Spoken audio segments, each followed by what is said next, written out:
Yo, this is Set with Set Media, man. I'm here to talk to you about our partner, Kalshi. Kalshi is the largest legal prediction market in the United States with over 1 million users. It's available in all 50 states. They are a real money market. People trading on what they think will happen. You can build a position and trade in and out of almost any prediction you think. Kalshi facilitates trade between people kind of like the stock market. There's no limiting your trades just because you're winning. Kalshi will pay you interest on your position. So if you make a long-term trade, you can earn a return even before the market is resolved.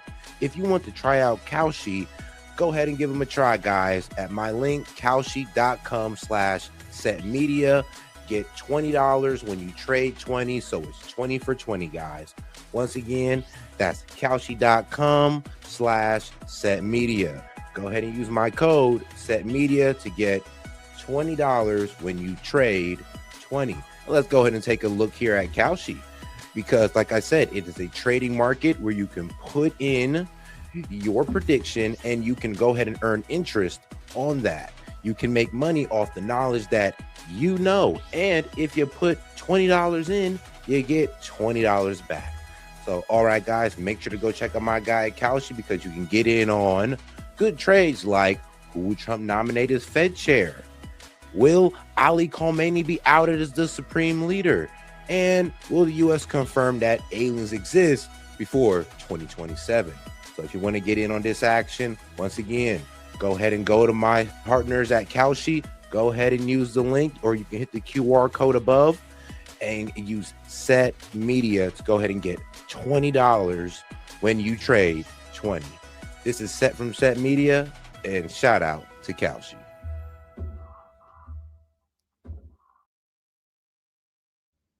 Yo, and we are live. Yo, this is Set with Set Media, guys, and I'm back with another one for you. And guess what, guys? Yes, it is my birthday. So, shout out, man. 31 years old, and hopefully I can make it to many, many more. But all right, guys, we're about to go ahead and get right into the media analysis, because we got a couple debates that popped off on CNN, Fox News, and other places as well that I want to go over. So let's not forget to double tap that screen and like the video, and let's jump right into it, guys. Like I said, double tap that screen. Us.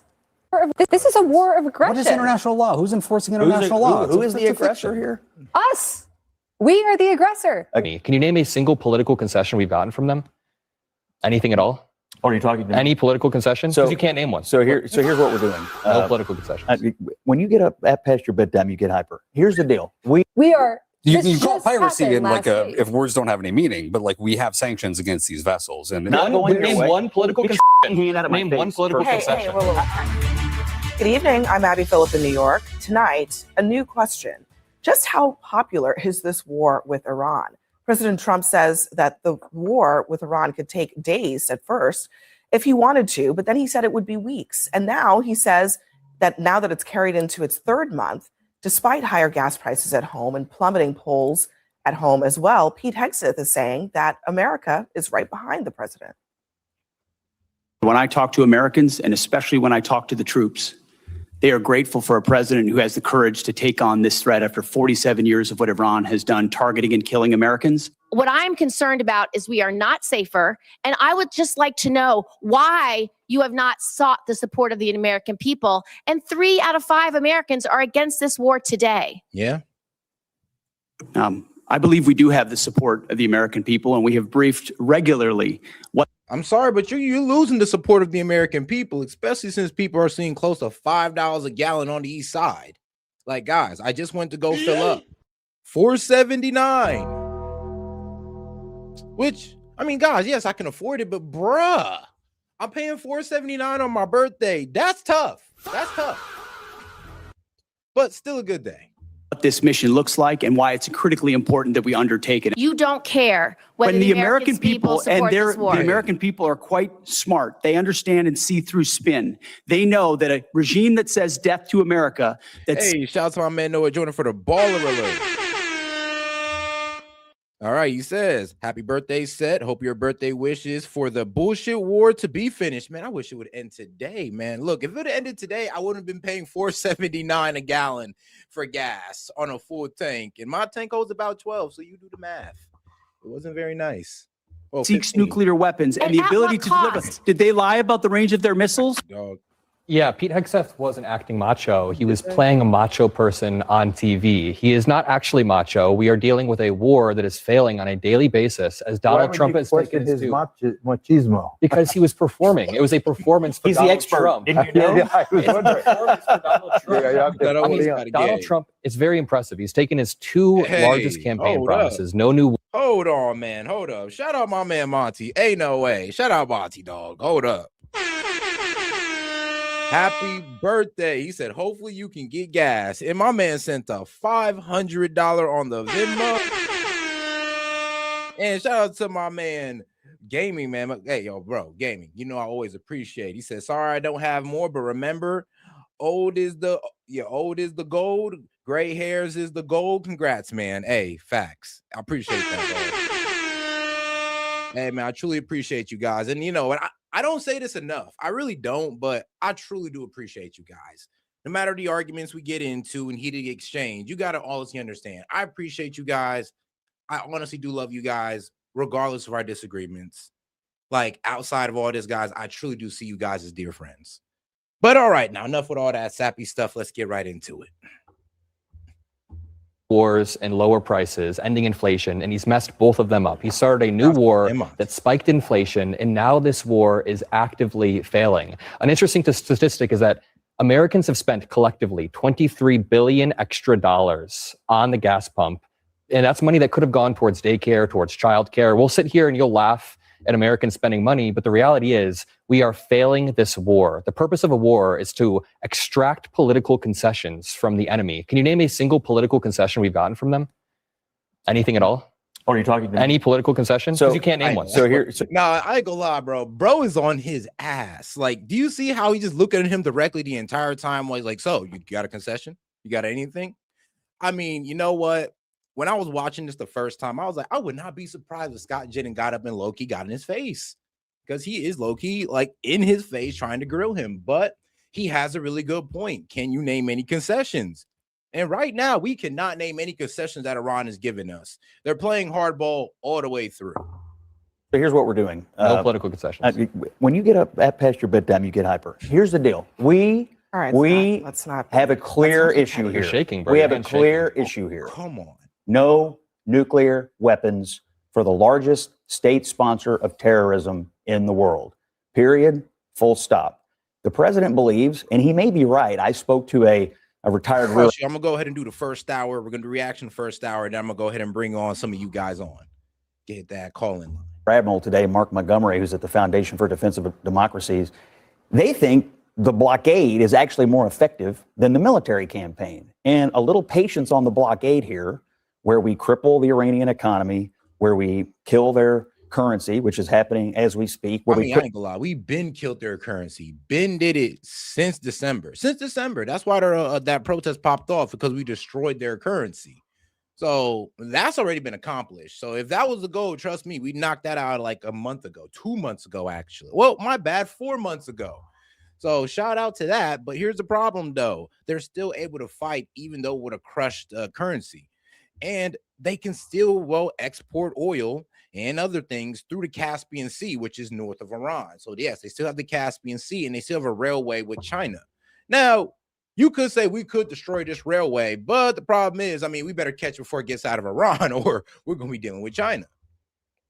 Put pressure on China because they need to get their oil flowing again. A little bit of patience right here, not bombs, but patience on a naval blockade could get the outcome you want, which is no nuclear weapons for the largest state sponsor of terror. You've been saying this for 8 weeks, and we are now past the 4 to 6 week deadline. Where is the enriched uranium right now?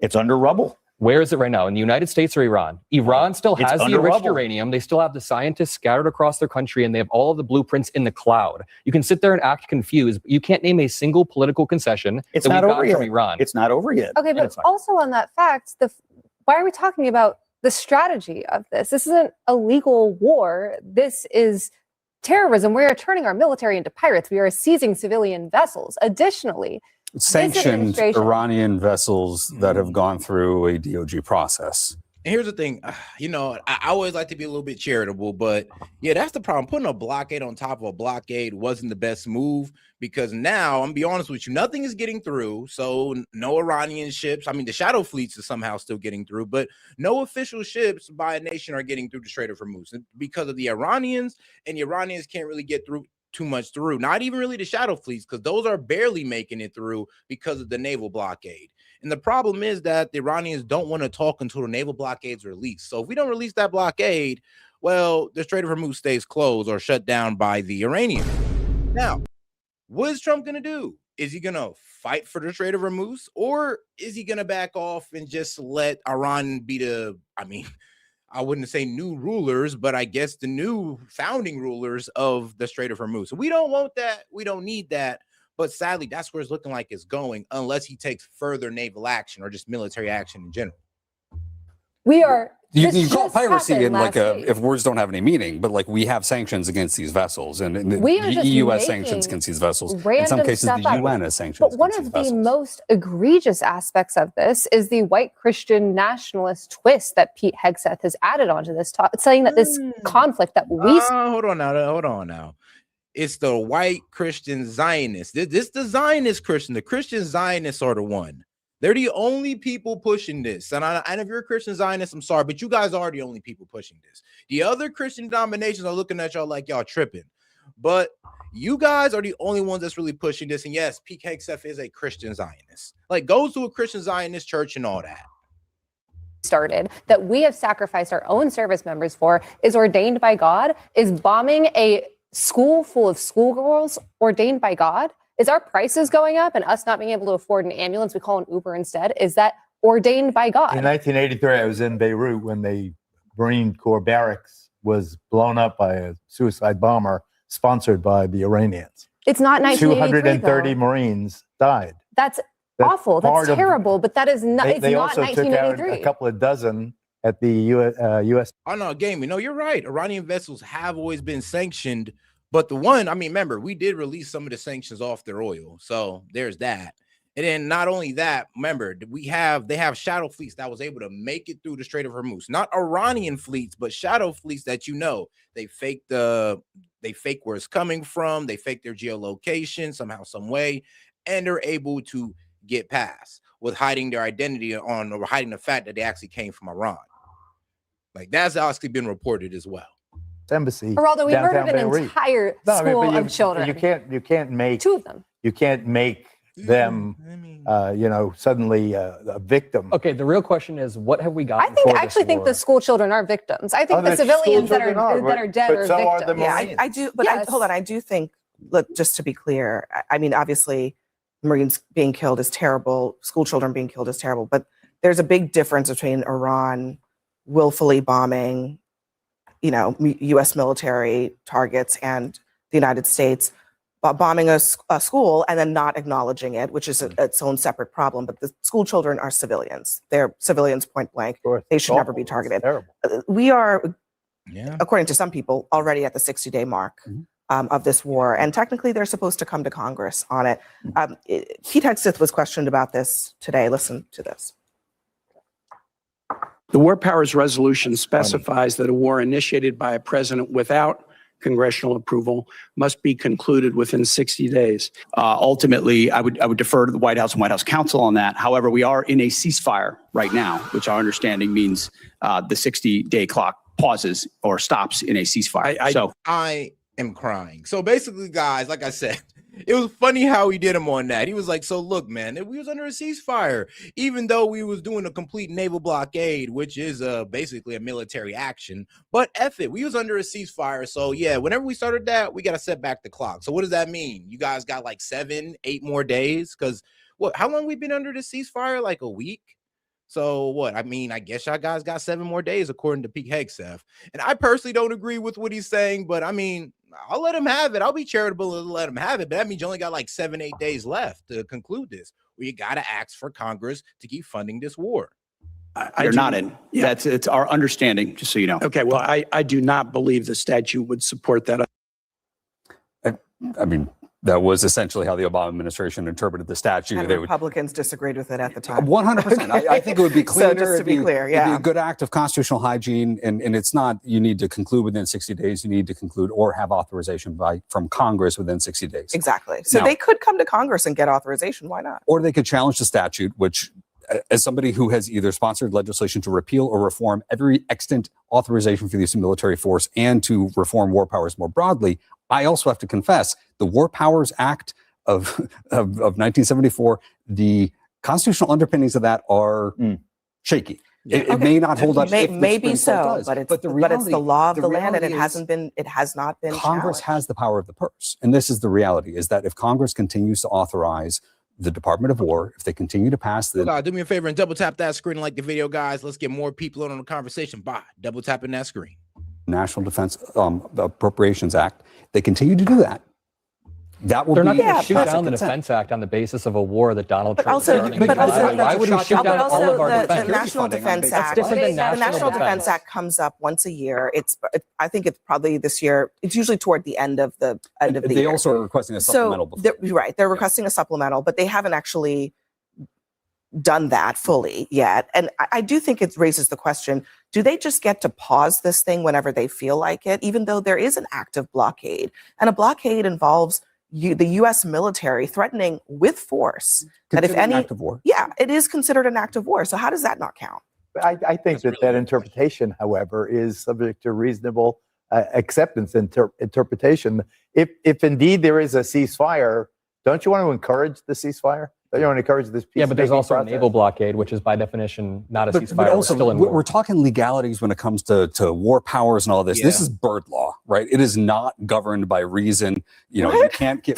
No, it's always funny. What do you mean? Fans here. That wasn't the best answer, but no, we are arguing on legality of it. It's like, so what? Is this technically, since we're not dropping bombs, is that a ceasefire? But we can still do a naval blockade during a ceasefire, like.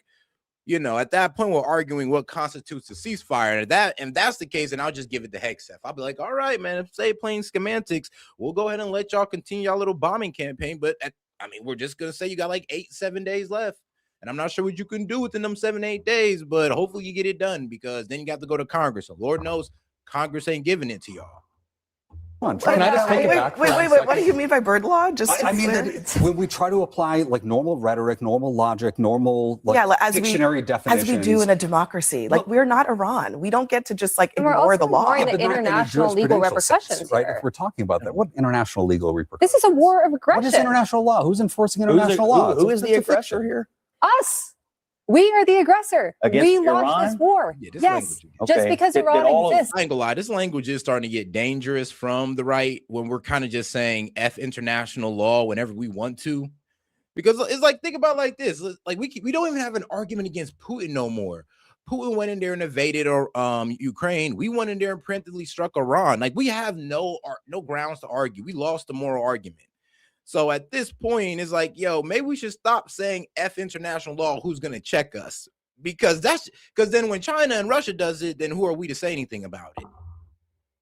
Did all of U.S. history exist before the last 8 weeks to you, or just? It started on February 28th. Listen, we all know. I mean, honestly, they have been at war with us for 47 years. We all know that Scott Jennings is more than happy to defend a war with a country that starts with the letters IRA that we are currently failing, that is going to put us trillions and trillions of dollars more in debt. I was only a few years old while you were in the administration defending prior endless wars. Now this war is failing. 8 weeks is endless to you? Okay, you said it was going to be 4 to 6 weeks. You have the attention span of a gnat? Homie, I debated you on TV 4 to 6 weeks ago, and you said we were weeks away from it. Now you're making condescending remarks because you can't defend the fact that this war is not going your way. Wait, one more time. Not going Name one political concession. Name one political concession. Hey, I'm not going to have this guy's everybody. No, I felt that. No, he has every right to do that. I'll be real with you. He got in his face, hawking him down. I'm be real with you. Scott Jesson doesn't have really much to say, but damn, bro, be charitable. Let him explain himself. But he's like, no, bro, I'm in your face about this. You was talking a lot of ish in the beginning, and now I'm in your face, and he's looking directly at him. He's like, you're shaking. I'm like, bro, like, are you trying to get knocked out on television? But I'm sorry, that'd just been me if he was hawking me down like that. But I respect it. Shout out Scott. Shout out Scott Jennings. I mean, he may be losing the argument, but he has every right to get upset. Everybody hang tight. Honestly. Okay. No, everybody calm down, okay? Damn. We're having a debate. You can respond to the points that he's making. Can you name a political concession that we've got? I just had a flashback to the war the skinheads had in my studio. I would be mad if I had to defend war we- too. I would be mad if I had to defend war. Scott, you can respond. But all right, though, let's get into something a little bit more concerning, because I've been saying this for a while, but now it is now public information that how is a depleted Iran damaging so many U.S. bases? So let's get into this. Like I said, this is very concerning. And I've been saying that this was going down for like what? I said this about at the beginning of the war, that our bases are getting hit and they're getting decimated. And, you know, people only want to believe it. And rightfully so. I didn't want to believe it either. But yes, some of our bases have been rendered uninhabitable. But let's get into it. Unprecedented destruction. A CNN investigation discovering Iran has caused extensive damage to a majority of the U.S. military sites in the region. Precise Iranian missile and drone strikes, aided by sophisticated Chinese technology, hitting some of America's most crucial military assets in the Middle East. The extent of the damage unknown until now. Our Tamara Kablawi is out front. Camp Buehring, Kuwait. American soldiers enjoying a karaoke night at one of the biggest U.S. military hubs in the Gulf. That was then. This is now. A once bustling American microcity in the desert, nearly empty and heavily damaged after a weeks-long barrage of Iranian missiles and drones. One of many U.S. military facilities in the oil-rich Arabian Peninsula, targeted by Iran even as the U.S. Guys, make sure to double tap that screen and like the video, though. But let me read you this report. Based on a 2026 report, Iranian strikes damaged and destroyed at least 16 U.S. military installations across 8 Middle Eastern countries, representing a majority of U.S. position in the region. These strikes caused unprecedented multi-billion-dollar damage to critical infrastructure, including at least one E-3 Century aircraft in Saudi Arabia and THAAD missile defense radar systems. So yes, and these base and let's see, key damages based in locations. The ones in Saudi Arabia, Kuwait, Bahrain, UAE, Jordan, Qatar, Iraq, across the board. Let's get into it. US and Israel pummeled the Islamic Republic's large arsenal. So what impact have Iran's strikes had on America's footprint in the Middle East? A CNN investigation found evidence of unprecedented destruction. We can reveal that strikes damaged at least 16 U.S. installations across 8 countries. According to our analysis and sourcing, that's the majority of American military positions in the region, and some of them are virtually unusable now. A U.S. source familiar with the situation told us that they'd never seen anything like this at American bases, that these were rapid, targeted strikes using advanced technology. Iran's main targets? Multi-million-dollar aircraft, like this Boeing E-3 Century, which gave the U.S. a huge amount of visibility over the Gulf. It's out of production, and in today's money, it's worth nearly $500 million. Critical communications equipment. Look at these giant golf balls. They're known as radomes, and they protect satellite dishes vital for data transmission. In this base alone, Iran destroyed all but one of the radomes less than a month into the war. And crucially, radar systems. Highly sophisticated, expensive, difficult to replace, and critical to air defense. A second U.S. source, this one a congressional aide familiar with damage assessments, described these as the most cost-effective of the targets. Our radar systems, they said, are our most expensive and our most limited resource in the region. For U.S. allies in the region, there's a dilemma. In some ways, Iran's show of force makes the U.S.'s presence in the region even more necessary to Gulf security. But there's a new reality here, which is that U.S. military installations, previously seen as formidable fortresses, have turned into sitting targets. As a Saudi source told me, the war has shown Saudi Arabia, that's the U.S.'s longest-standing Arab ally, that the alliance with the U.S. cannot be exclusive, and it is not, in their words, impregnable. To get a sense of just how vulnerable U.S. facilities have become, have a look at this. It's the war room at Qatar's El Udeid Air Base, the theater command and control hub for U.S. air power across 21 nations.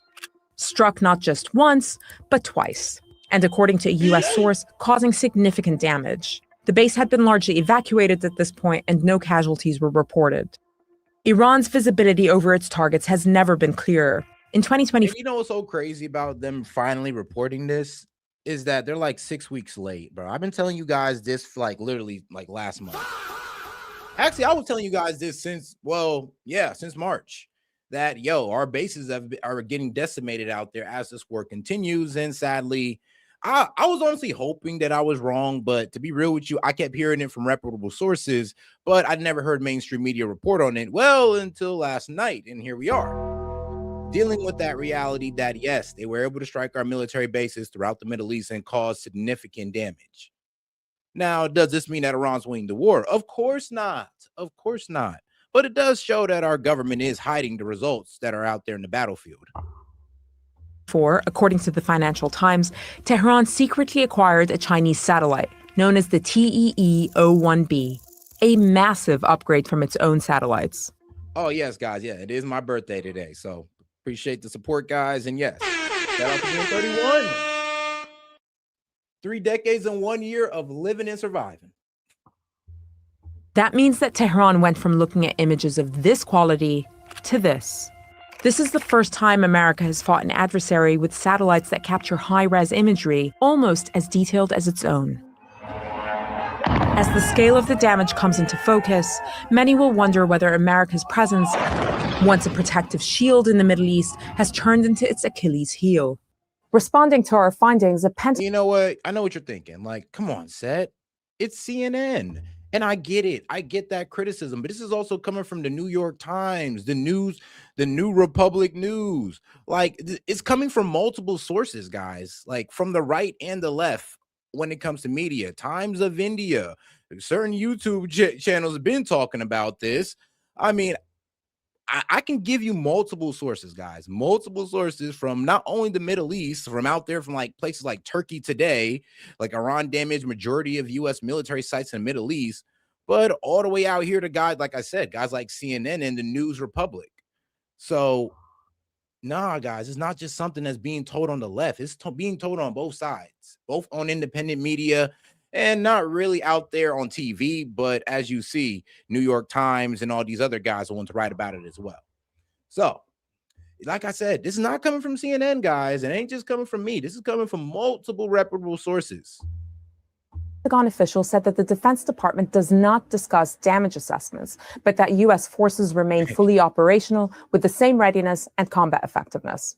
We also understand from our sources that the vast majority of U.S. troops evacuated their positions in the Middle East, with many working from the relative safety of hotels and apartments. Make sure to double tap that screen, like the video, guys. Let's get more people on the conversation by double tapping that screen, and make sure to subscribe to the channel if you haven't already. Hit that icon above.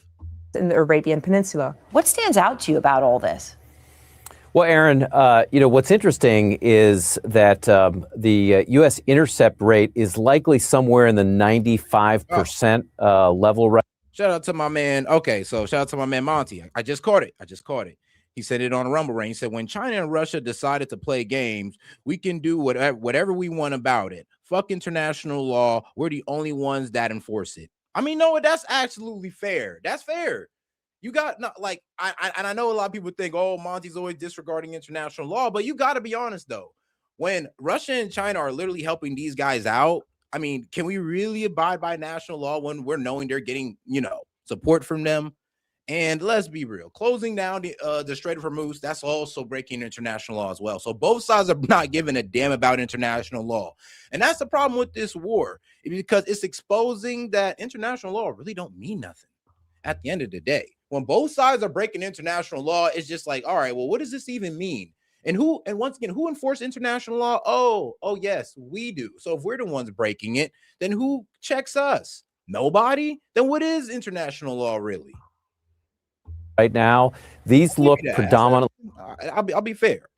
And shout out to my man Monty. Oh, so the whole Iran is a threat thing we have been saying for years is true? It's almost like Republicans have said that. Hold on. If we didn't attack them, remember, it was an imminent threat, aka they were going to do this to us regardless. That's what they were saying, and that was false. We hit them. They told us that they were going to strike our bases. So if we hit them, that means we've accepted. And this is the effed up part of why I'm always upset about this war. They told us what they were going to do. They told us they were going to hit infrastructure and military targets throughout the Middle East. We did it anyway. that means we accepted that they were going to strike those targets. And maybe we had the idea that we could protect them all, and we said, oh, well, who cares? But obviously that's shown to be the wrong choice. Like drone strikes, that's our assessment, the Shaheeds that did this rather than Iranian ballistic missiles. But it does show if the intercept rate is somewhere around the 95% level, that 5% or so are getting through and they are having damage. So the system that the U.S. has in place is not foolproof. It's very good, but it's not foolproof. And I would just say, sort of big picture, of your shift to the Indo-Pacific with the PLA, the Chinese People's Liberation Army Rocket Force, U.S. bases across the region, Japan, Philippines, and other places, are going to be at much more severe danger than what we're seeing now in the Middle East. Yeah, absolutely. And then when you talk about with the damage done by the drones, right, that the missile. Hey, man, shout out to my man, Tom Brewer. He says, happy birthday, Set. Keep up the good work. You're killing it out here. Hey, I appreciate that, my man. And guys, I really want to let y'all know, I hate reporting this stuff, but I got to keep it real with you guys. And of course, you guys are going to take it in the way you want to take it in, but I'm always going to keep it real. And I'm never going to really try to bullshit you. And if you catch me trying to bullshit you, call me out, because trust me, it's not my intention to do so. Because I've been sitting on this information for a while and I haven't really pushed it out there because I'm just like, well, I'm hearing it come from a few sources, but not everybody's screaming about it. Now that everybody's screaming about it, it makes you really wonder, what aren't we being told at this point? And like I said, Pete Hegseth and Donald Trump saying that, oh, well, their Navy is being destroyed, or their Navy's been destroyed. They're using their Navy to close down the Strait of Hormuz. So what do you mean? They have thousands of missiles and drones, so that hasn't been destroyed. And if we get back into it with them, we're going to see that as being true. So, you know, we got a lot to deal with when it comes to Iran. And that guy on man, what was that liberal's name that was on Scott Jennings' face? I don't even know the guy's name, but he had a really good point. What were the goals that were accomplished? What are they? Because it's 60 days and not one has been accomplished. And if you want to talk about grinding down their military capability, we're not even sure if we did that. Interceptor rate may be, exceptional. 5% can cause huge damage, but then there's the drones. You have done incredible reporting, you and all of CSIS, on the depletion of U.S. Offensive capabilities, missile inventories specifically as well. Trump was asked about that earlier today. Seth, I wanted to play part of what he said. All over the world we have inventory, and we can take that if we need it. But all over the world we have tremendous amounts of inventory, the best. For instance, we're stocked and locked and loaded. Right now, we have more than double what we had when this started. More than double what we had when this started, and tremendous amounts of inventory. I mean, what do you even make of such comments? Obviously false when it comes to things like Tomahawks, but what do you make overall? Well, I think what's important is that not all Tomahawks, interceptor missiles, I think is the Patriots. Yeah, those are the things that we're low on. The things that we need the most in this war, we're actually low on. So that's the concerning problem. And it's actually funny. The things that we need most in this war, we don't have high production in, which is absolutely outrageous. Which really made me think that he probably should have put, infrastructure and manufacturing first if you wanted to actually get into a full-on war with anybody. Missiles are created equal. I mean, one of the advantages the U.S. had over time in Iran was that it had air dominance. It could use short-range missiles like. Now, okay, shout out to my man Monty. It's very simple. Iran's the bad guys, America the good guys. And I know that's exactly how Monty's saying it. But yes, and you know what? It's very complicated. And I know what you're saying, like, Seth, what do you mean it's complicated? Because how we see it, we see ourselves as the good. Actually, bro, people in America don't even see us as the good guys because we preemptively struck them. The world, sadly, is on Iran's side. Why? Because, well, we preemptively struck them, and we're pretty much trying to say, F your sovereignty, give up your missile capabilities, your right to enrich, and all that good stuff. And then we threatened to decimate their entire, civilization, even though we didn't do it, thank God. But you got to understand, like, the way the world sees this, they do not see us as the good guys. And the way the people of the United States see it, bro, most people don't see us as the good guys in this war, especially since the bombing of the girls' school. And I know I see my people as the good guys. I see our soldiers as the good guys. But I'm be real with you, the decision that our government is making right now, that Trump is making, is not making us look like the good guys, even though I know that our soldiers go out there with the best intentions. Joint direct attack munitions, or JDAMs. The problem that the U.S. has in the Pacific right now is it's going to have to use long-range missiles because the Chinese have such extensive capabilities to hit targets in what we call the first and second island chains, like out to Guam.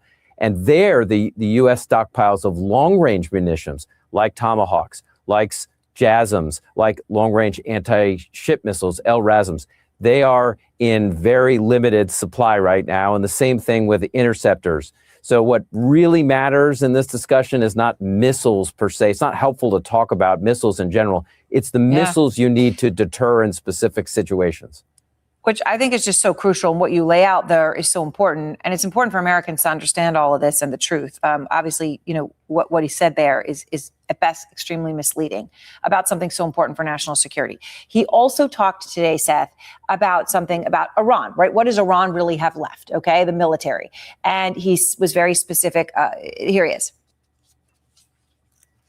We get the radical left to say, we're not winning. We're not winning. They don't have any military left. It's unbelievable. It's actually, I believe it's treasonous. Okay, you want to know the truth? It's treasonous.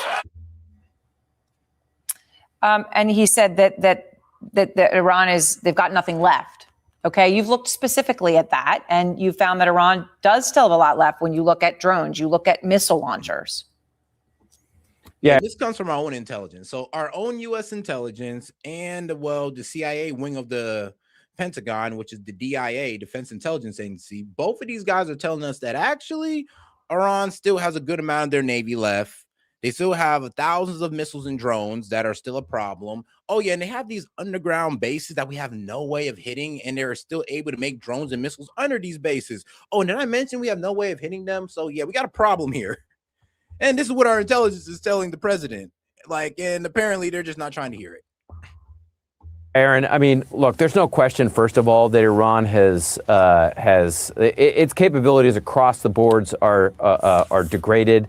The video you showed of U.S. bases, what the extent of the damage in Iran is much more significant than what U.S. bases have received. Nevertheless, despite that damage, the Iranians have hid stuff underground. Oh, shout out to my man Monty coming in again on Rumble. He said the same world that 90% of us third world countries, that 90% of the that are dictators, we are the good guys. We decide to take our own interests seriously, and somehow we're the bad guys. Nah. I feel you on that one, but I don't know. Look, when it came to our side of the hemisphere, I was like, okay, yeah, that's within our interest. Kicking China the F out of here and Russia, sure. I'm all about dominating our hemisphere. But going all the way out to Iran and seeing the threat that Iran is, it just isn't worth it. And then, like I said, we're going off of, oh, these guys are going to build a nuke. Guys are just 2 weeks away from building a nuke. And they've been saying that for years. So we know that ain't true. So at this point, like, we were in a war with Iran, and now we're in it just to not lose. Now we're in it just to save face. Not even about, I don't even think it's really about the nukes no more. Now it's really about just saving face. So they still have 40% or so, our assessment of their drone capabilities left. And then 90%. Hey, all right, maybe like 50% of the world has some type of authoritarian figure or dictator. 50. Maybe 60% or so of their missile launchers. So they do still have the capability to fire missiles and drones, and that makes them still a dangerous adversary. And as you just noted in your reporting, they're getting help from the Chinese and I would add the Russians as well. Yeah, well, we know. Yeah, see, we know they're getting satellite help from them, so they're getting intelligence on where bases are and key infrastructures are, but we don't know if they're giving them weapons yet. I know Trump said don't do it, but China, man, they don't care what anybody tells them. They do what they want, sadly.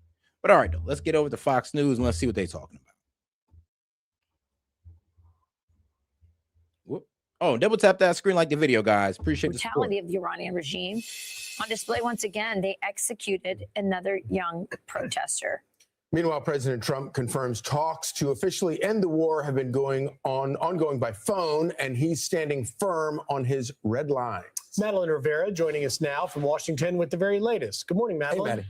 Good morning. The human rights activist news agency says death sentences against political prisoners in Iran have intensified. Yeah, it's about to look really grim in Iran, really grim. So they've already executed about 21 people. 21 people have been executed so far, and 4,000 have been detained for those protests. 4,000.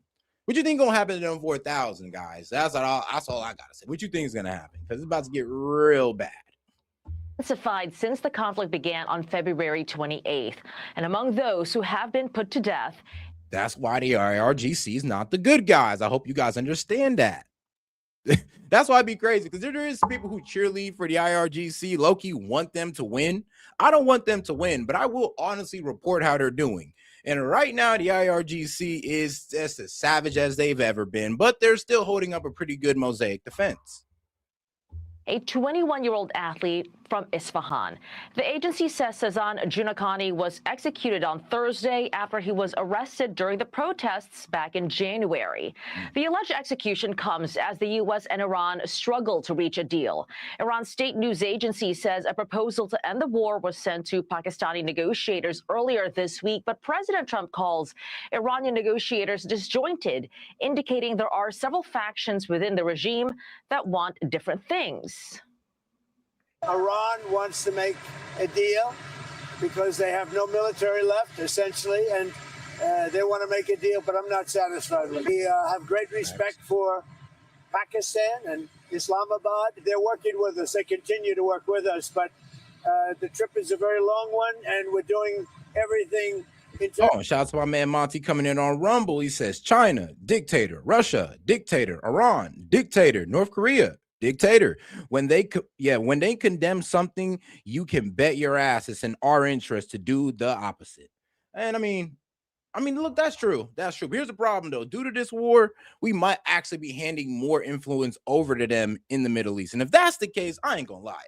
I mean, then if that's the case, we might as well just, and I know y'all ain't gonna like when I say this, but then we might as well just take over the entire Latin America if that's the case. If we're gonna lose out on the Middle East, and we push them over to Russia and China because of this, because that's actually what's happening, sadly.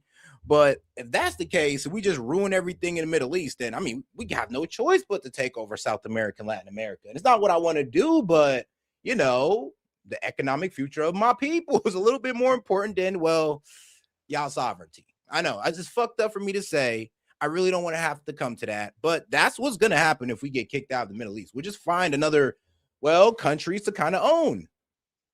It is what it is. I hope that don't happen, but that's look like the direction we're going.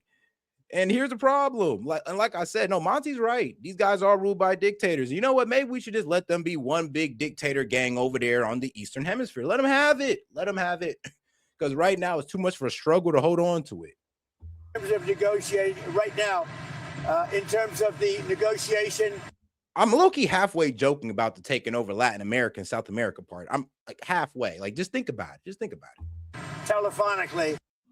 Per a Fox News poll last month, about 55% of voters oppose military action in Iran. The president, though, received cheers at the Villages in Florida Friday when he told the crowd Iran can't get its hand on a nuclear weapon. You know, we're in a war because I think you would agree we can't. I mean, yeah, sure. Like, your precious country enslaved your ancestors. Yeah, I know. But guess what? Now we're here. And now this country's economic future is tied to my people's economic future.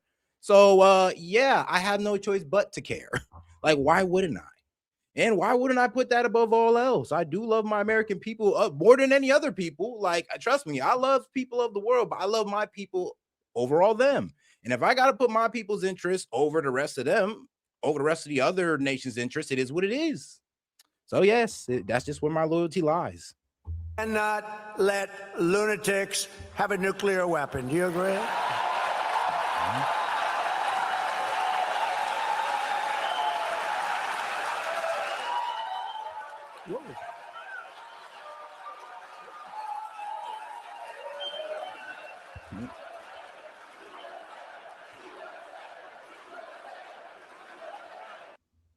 The president also addressed the cost of gas during his remarks, obviously a huge talking point. The president maintains those high prices will come down when the fighting in the Middle East stops. Charlie, Rachel, and Griff. All right, Maddie. Thank you very much. Be sure to. All right, let's get over to the next video here. And hey, you know, Sky Airline. Well, hold on. So what was it? Spirit Airlines. I think they're out of business now. We were supposed to give them a bailout, but it doesn't look like it happened. So because they're closing down, or maybe that's just the price of jet fuel. Apparently, the price of jet fuel has gotten out of control. I mean, look, man, if you paying damn near $5 a gallon, imagine what they paying in jet fuel. And State Department spokesman Tommy Pigott. So, you know, as President Trump has pointed out, Tommy, you know, it's been very difficult when you wipe out. Hey, yo, shout out Noah. He said Monty forgot about the dictatorship of Israel. I mean, goddamn. Well, you know, they do say Israel's the only democracy out there in the Middle East, but, you know, I beg to differ because the way their system works is outrageous. Representation?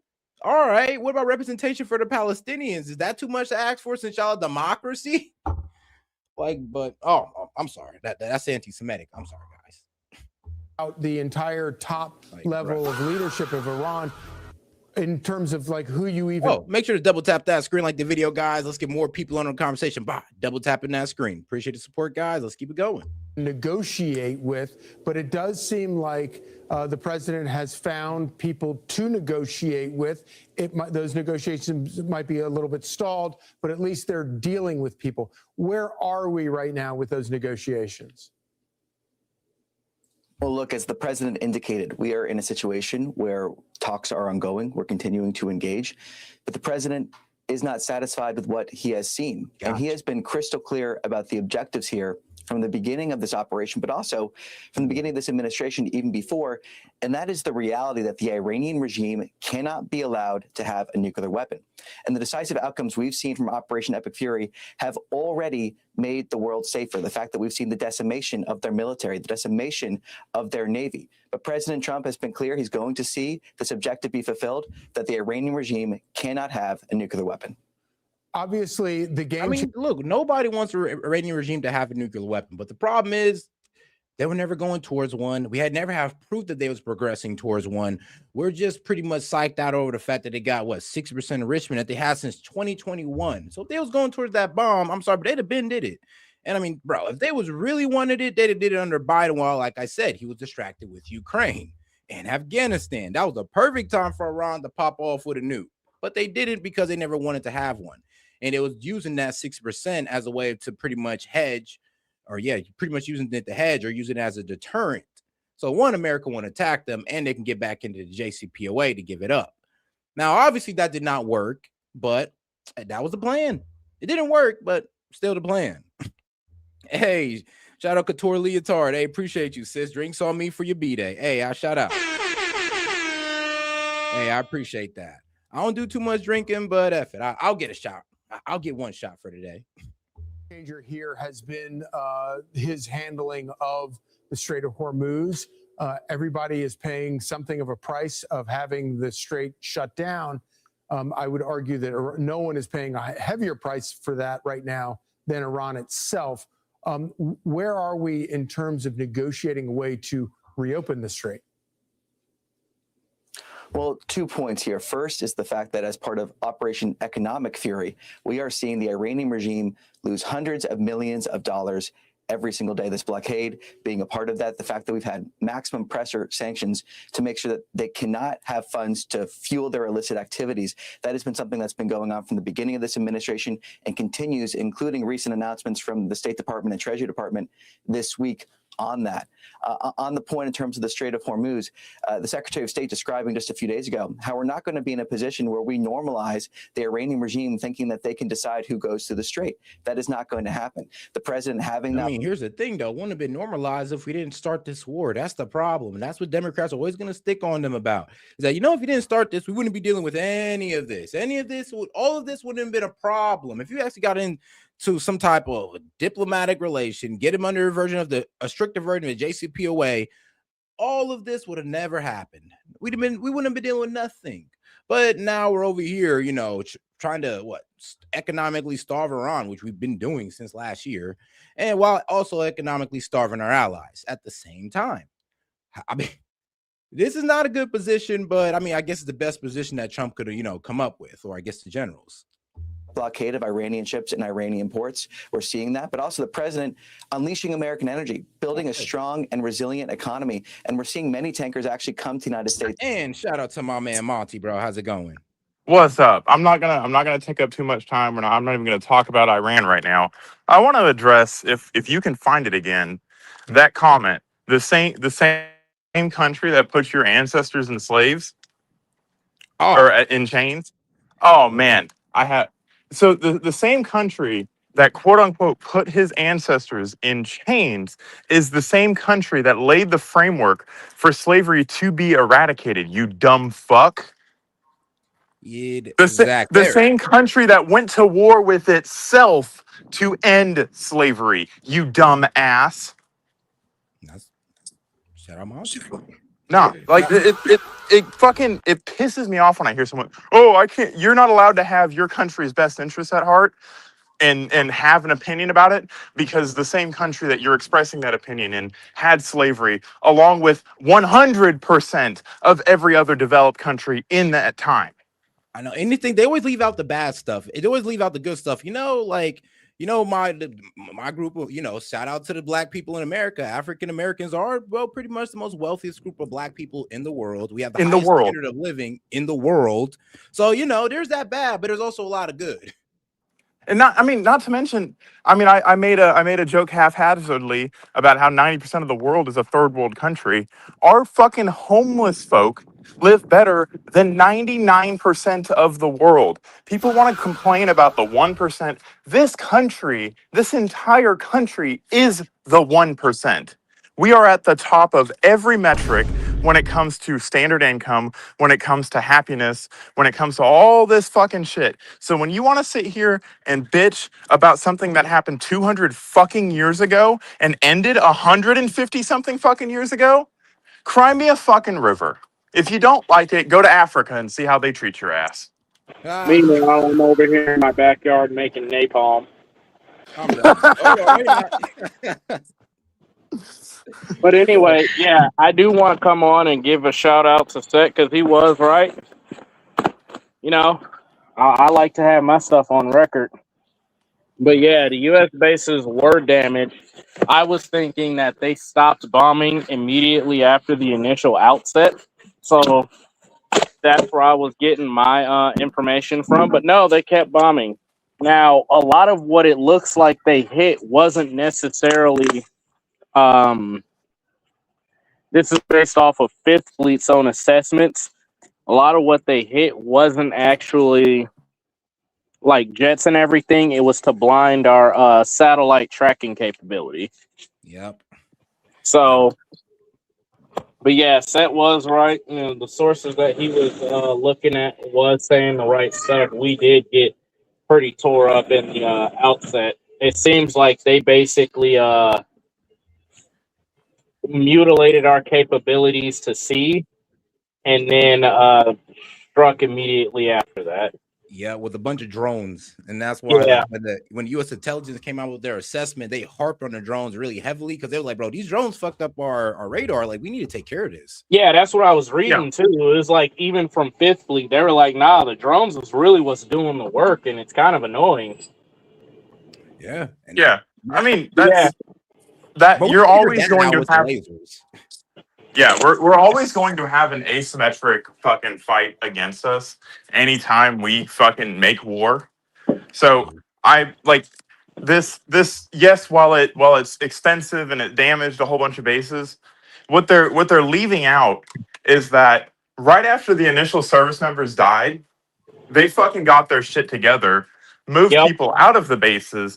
So the casualty, you can sit here and talk about the debt and all that fun stuff, and that's a separate criticism. But money can be replaced, lives can't.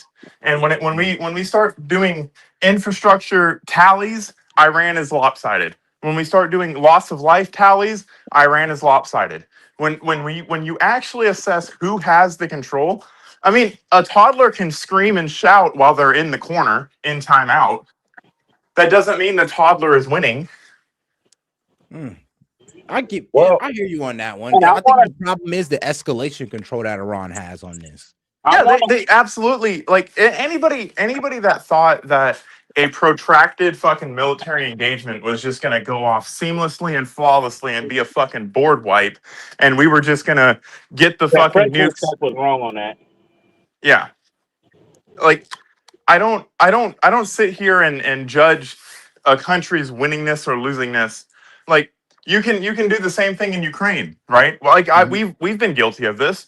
We point to Ukraine and say, "Oh, Russia's not making any advances. Russia's not doing this. Russia's taken half the fucking country." Bro.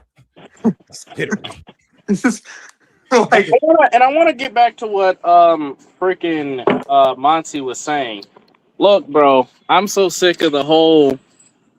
I came in like at the tail end, but I heard like some BS regarding the like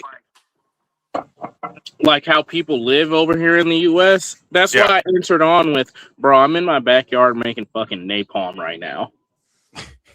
Yeah. Like, you can't do this shit in other countries. No, what I was saying, someone had said, because S.E.T is obviously fucking patriotic and actually cares about what the fuck is going on in the country. Like, I mean, we disagree on fucking 90% of this issue, but 99% of other issues we agree on. So he makes a comment about how he cares about his country, and some fucking black fatigued fucking probably got pronouns in their fucking bio libtard comes in and says, "Oh, the same country that put your people in chains? Oh my god!" Bro, I'm so sick of hearing that, dude. You want to know how many black folks are sick of hearing like the white man this, the white man that? Like, bro, shut the fuck up, bro. It's At like, some point, take literally. your damn lumps. And here's the thing, though. I mean, will y'all ever take that like to a black military soldier to just risk getting punched in the face over that? Like, please take that to them, because I really do have an intense loyalty towards this country, just like I would hope any other American do. That's why when I speak, I try to speak for all the American people. I try to get all the numbers for how everybody's doing. Why? Because I actually care about how my people are doing. Exactly. Like the disagreements you and I have are literally coming from the same exact place. That's why I don't take too much fucking solace in you just being wrong about this war. But like when someone else says it and they don't have those same intents, they actually hate this country, that's when I fucking lay into them, because it's fucking ridiculous, and I'm tired of the same country that you mean the same country that effectively ended slavery in the modern world. Only one, by the way. Yeah. Like get over yourself. Maybe take a trip around the world once or twice. Maybe you should have paid attention in 5th grade fucking world history. But all right, hold on, guys. Hold on. But shout out to my man Tom Brewery, says Lego AI propaganda, bro. Come on, it's a no-brainer. I mean, that, bro, I ain't gonna lie. The Lego videos. The Lego video was funny. Okay, it was funny. It's propaganda, but it was funny. It was good propaganda. It was funny. It's like, bro, they're cooking us on that one. It's just like, how the hell are we losing to the propaganda war to Lego videos? But because that's what Americans want to see. Like, hold on. Propaganda is gonna fly. It's going to fly on both sides, like on our side and on their side. Propaganda, while I put a low value to, effectiveness on it, it does influence people. But if you're so gullible that you're influenced by a fucking Lego video, then you're dumb. You don't deserve a seat at the table when we're having conversations. I'll be real with you. The only thing the Lego video really made me wonder was, I was like, first off, how the hell y'all know so well? Who taught y'all about rap culture this well? Why y'all coming out with all these rap videos? S.E.T. It is the 5th plane of battle. The information warfare plane of battle is what people have been using when they're disadvantaged in military conflicts. China's been doing it. Russia's been doing it. Iran is doing it. Like, that is how you know we are the big dick in the fucking porn star room. That's how you know. Okay, buddy. But like, when they start lobbing fucking Lego videos at you and you're lobbing tomahawks at them, I'm sorry. It's like, hey, I feel you. But all right, let's go ahead and get back into it. Hey guys, if you want to know how to make napalm, it's just It's just diesel and styrofoam. Don't Actually, let it's any type of ethanol-based liquid and styrofoam with soap. Now, just making sure what. No, I'm not even gonna ask that question. It's legal to make. It's No, legal. I was just wondering why was he making it, but you know what? I don't even. He maybe he has some weeds to take care of. Nah, I can't get a fire started, and I don't feel like using lighter fluid. So napalm is what you go to? Yes. Like, yo, I need this fire to stay lit. that is probably the most country shit I've ever heard. I need this fire. Hey, you could benefit a little bit from going out in the country a little while. Set. You need to get out of that big city. Honestly, no, you're right. Wait, hold on. I kind of do live somewhat near country. You live in the middle of Columbus, Ohio. Right. Yeah, that's true. Bro, But you 20 got minutes out, I can see some farmland. Hold on, Seth. You got white people money now. You need to move your ass out into a 100-acre fucking plot. You need to get you a white girl. You need to do what Kanye West said. We can start dating a Kardashian, and then 10 years later, I have nothing but bad luck. Hey, the Kardashian curse is real. Bro, people be trying to. Ooh, there's this one guy I want you guys to watch when you get a chance. It's called Chad Jackson. But all right, guys. Hold on, His name is Chad Jackson, and he goes over a lot of stuff on why the civil rights movement actually went down and stuff that they don't tell you. I encourage you to watch it. It's actually pretty good. And yes, he's a black man for those who it matters to.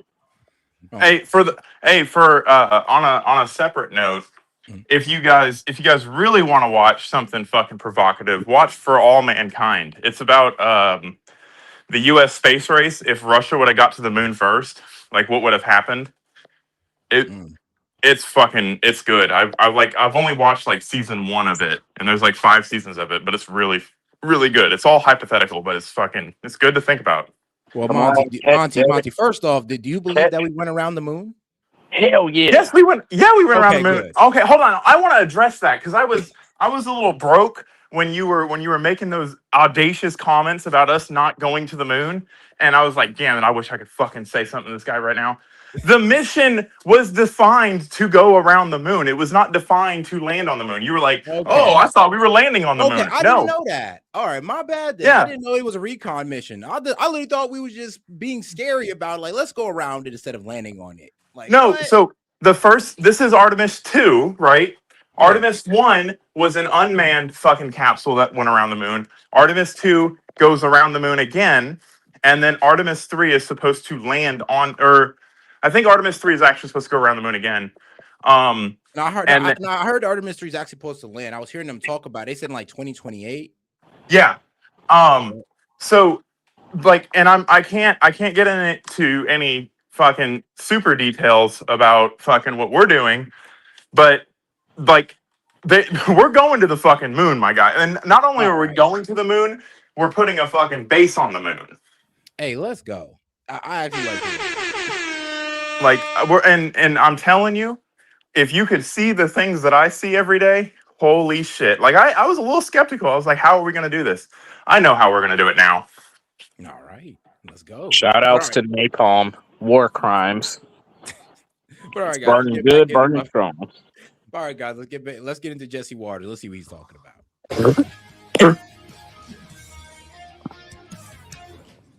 Fox News alert, the commander-in-chief's just been presented military options that would knock the snot out of the enemy.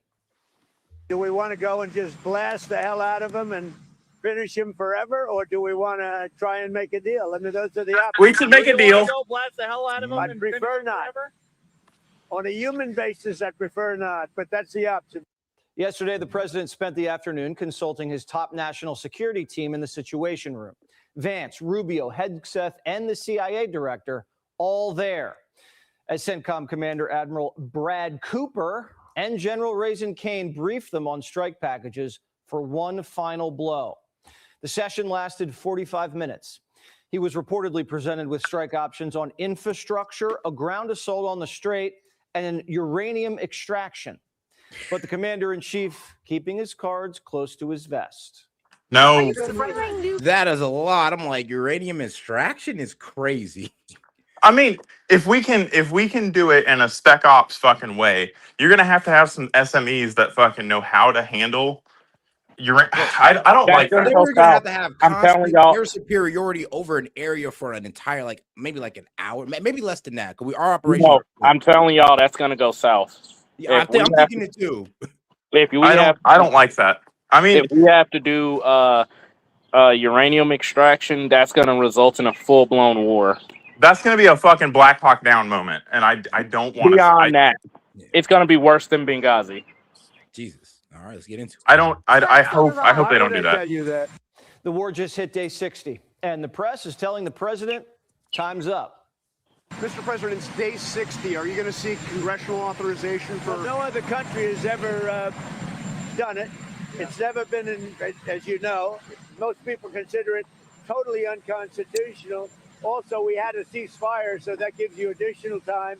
But no other country's done it. We're in the midst of a big victory. This is a victory like we haven't had since Venezuela. Trump sent a letter to Congress today telling them no need for an extension. The ceasefire's already terminated the war. Hegseth and General That's Payne true. spent all I want to week address on the that. Hill testifying and So active combat is what is defined in the War Powers Act. A blockade, while an act of war, is not active combat. And a ceasefire does, he's right about that, but he's right on a technicality. I mean, it is. I'll be real with you. Playing with the legality of what's a ceasefire is kind of funny because that's what we need to play with right now. Because Hegseth said in his hearing, "Look, we had a ceasefire. That's a pause." So It is. It's a pause in military action. Like it does not say that we can't conduct military action. What it says is you cannot have fucking essentially bombs dropping on a country. Okay. And we haven't had bombs dropping on a country since the 7th. Like we are dialing things down. We're literally just waiting them out now. Like if you notice, the airstrikes have stopped. All of the fucking tomahawks have stopped. Everything has stopped except for a blockade. Which I mean, if you want this war to end, this is what it looks like ending. A blockade, and like so. The way I see it, it's not a stalemate. The way I see it is this war ended on the 7th, and we're just waiting for Iran to admit it. All right.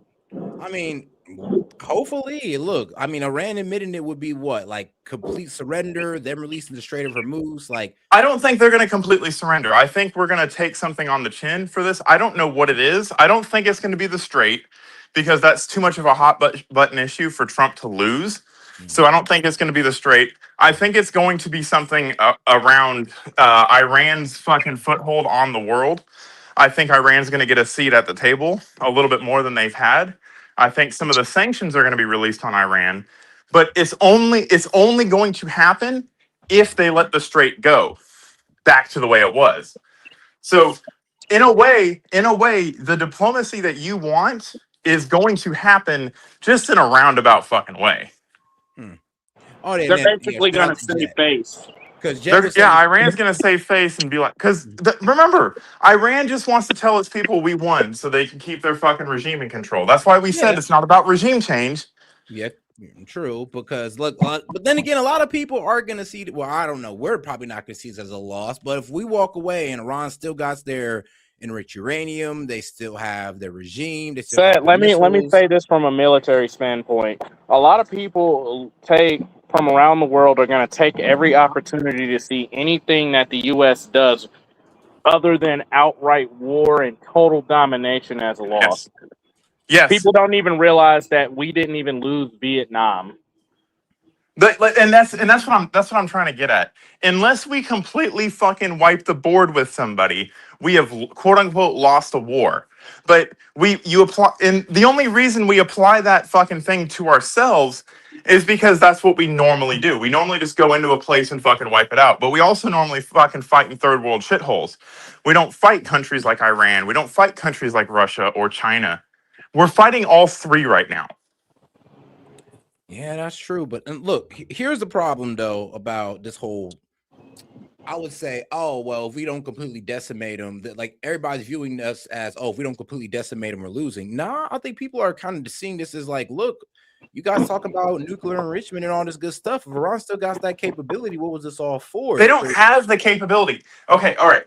When you destroy the thing that makes the thing, like think of it from a production mindset.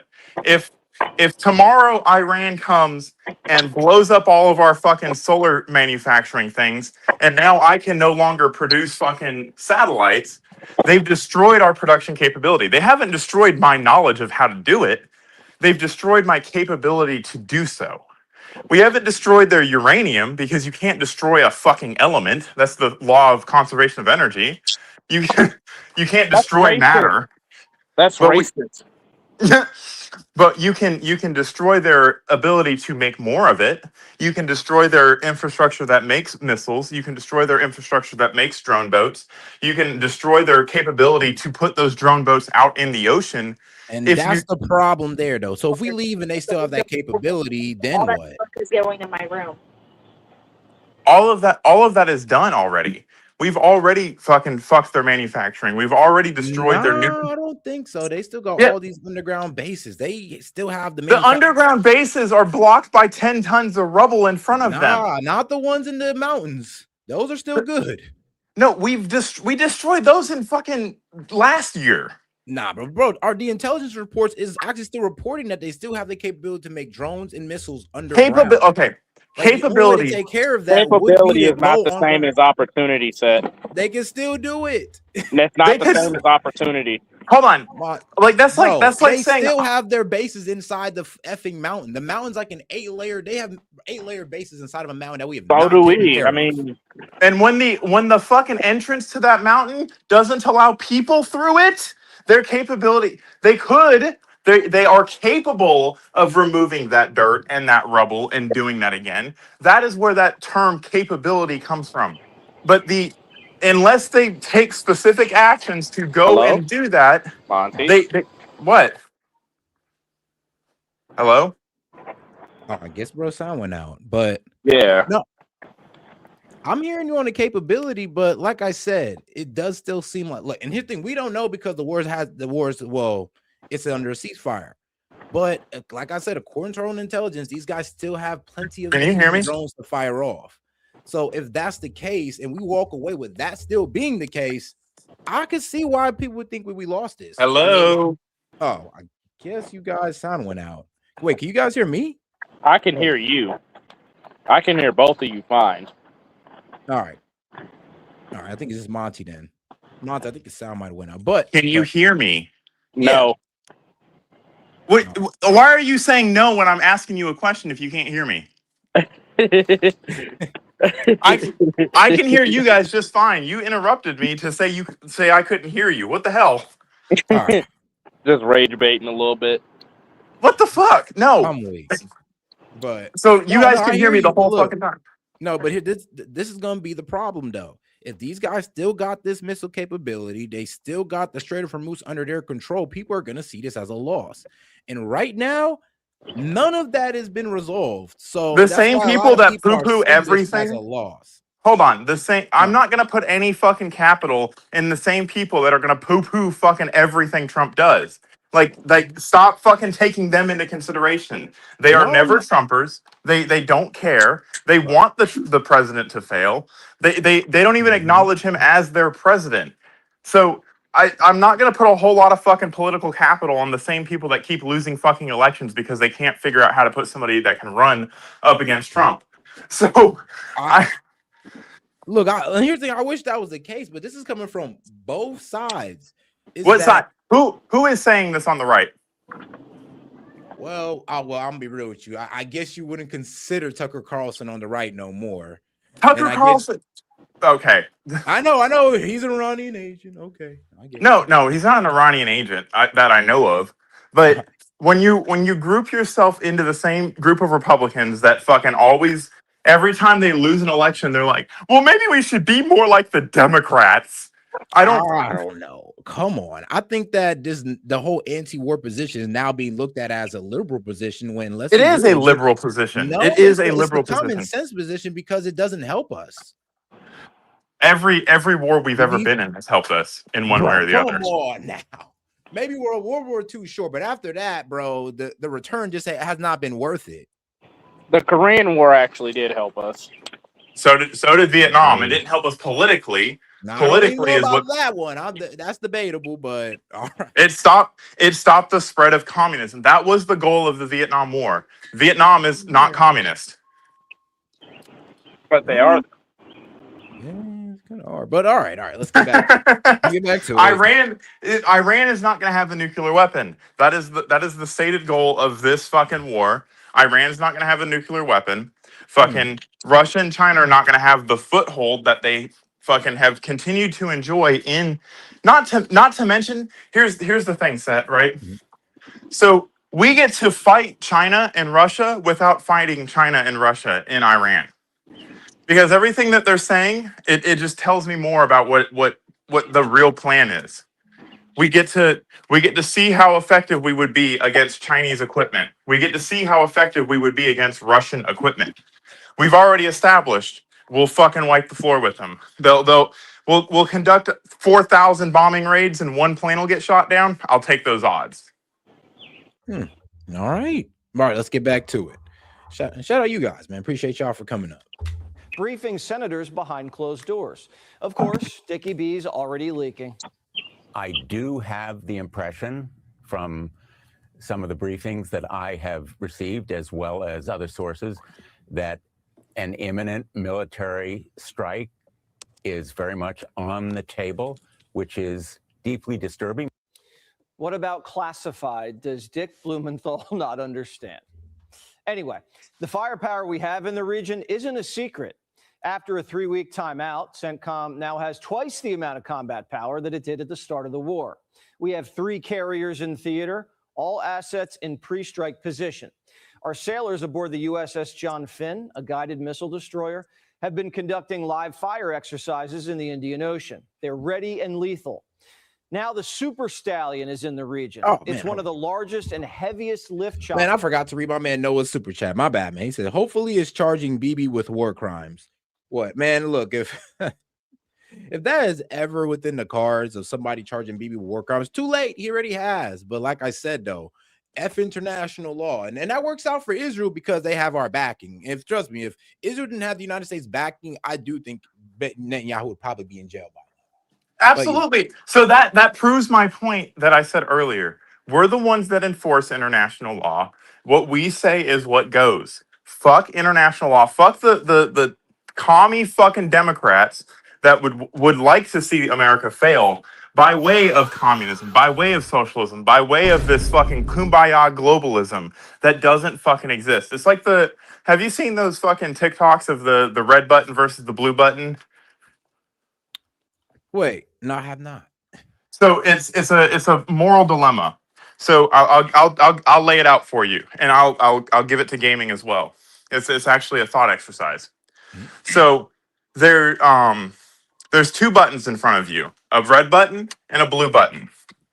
If 50% of the world, everybody is in this at the same time, we can't talk about it, nothing.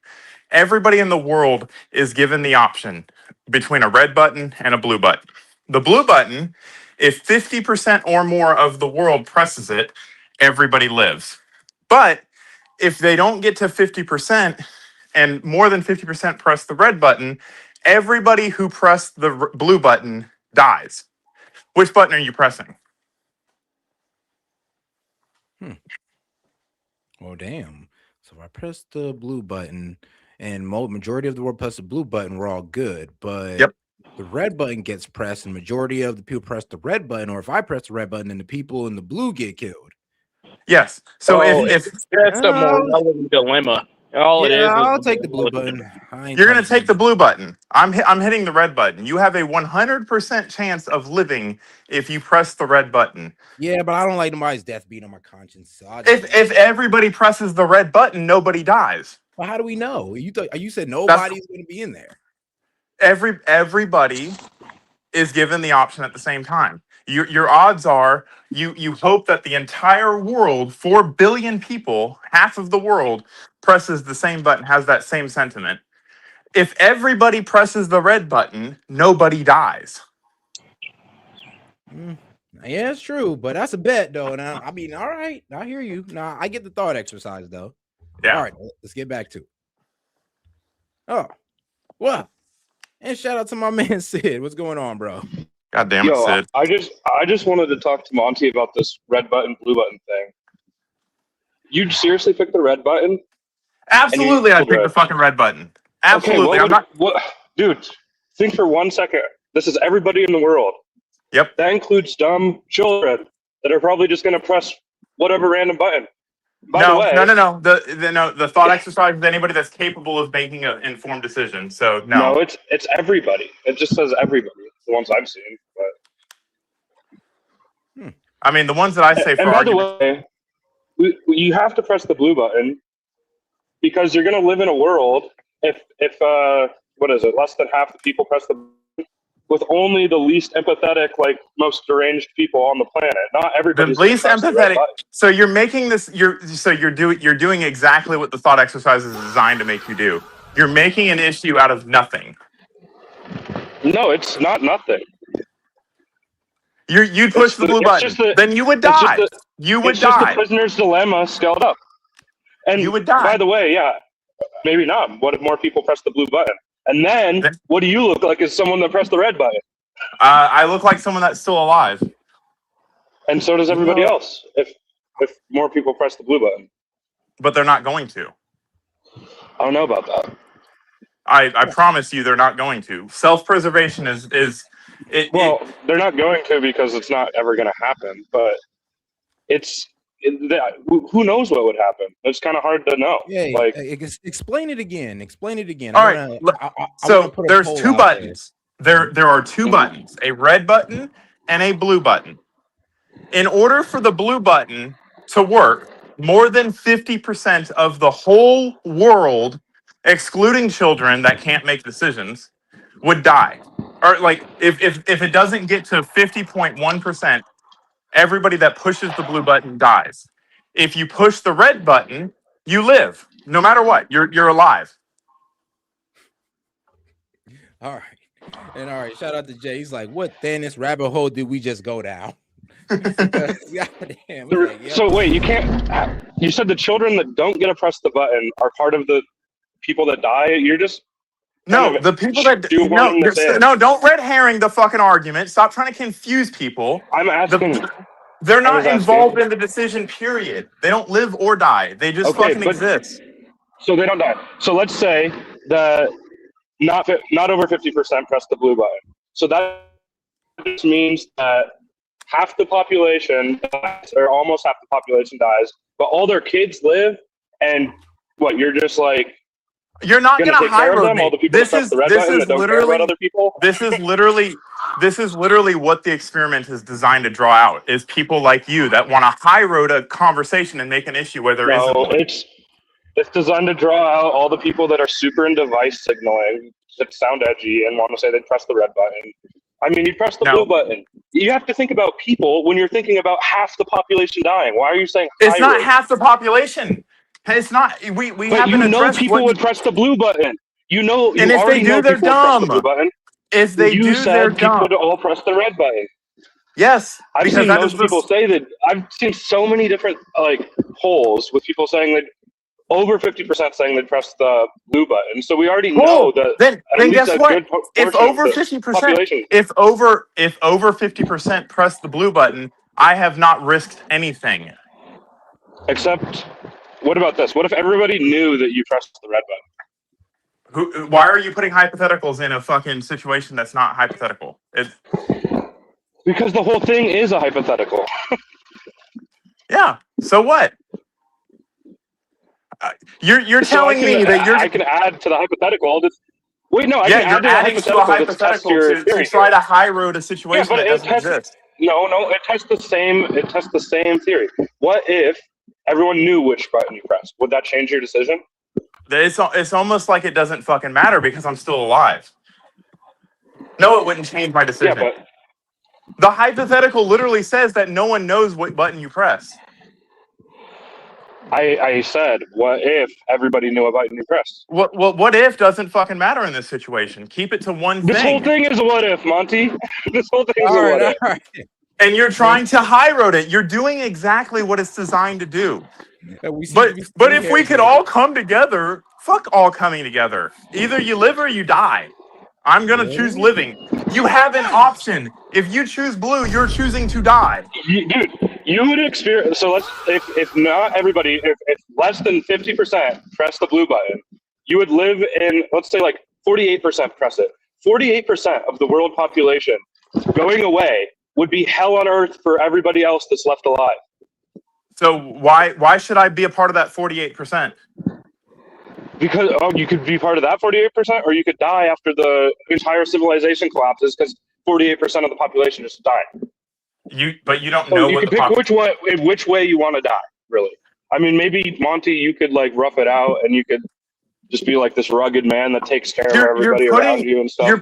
It's a simple question. Do you choose to live, or do you choose to put your life in other people's hands? No, it's not that. It's not that simple. I am These not things that I'm choosing- talking about are a reality that would happen if this were to ever happen. So if half the fucking population died because they had a choice to live or die and they chose die, then that's fucking dumb. Well, they're the worst of the people. It's not them choosing to die. Yeah. But you have a sure thing. You are going to live. If everybody presses the red button, no one dies. But the way it's phrased, though, I wouldn't see why people wouldn't press the blue button, because then you're just like, all right, we all press the blue button, everybody good. So you have to get the entire world. The red button is kind of like it kind of got down with the idea of a group of people dying. That's why I couldn't do it. Why you convince other people to press the red button? I mean, well, you said we can't reach out. You can't talk to people.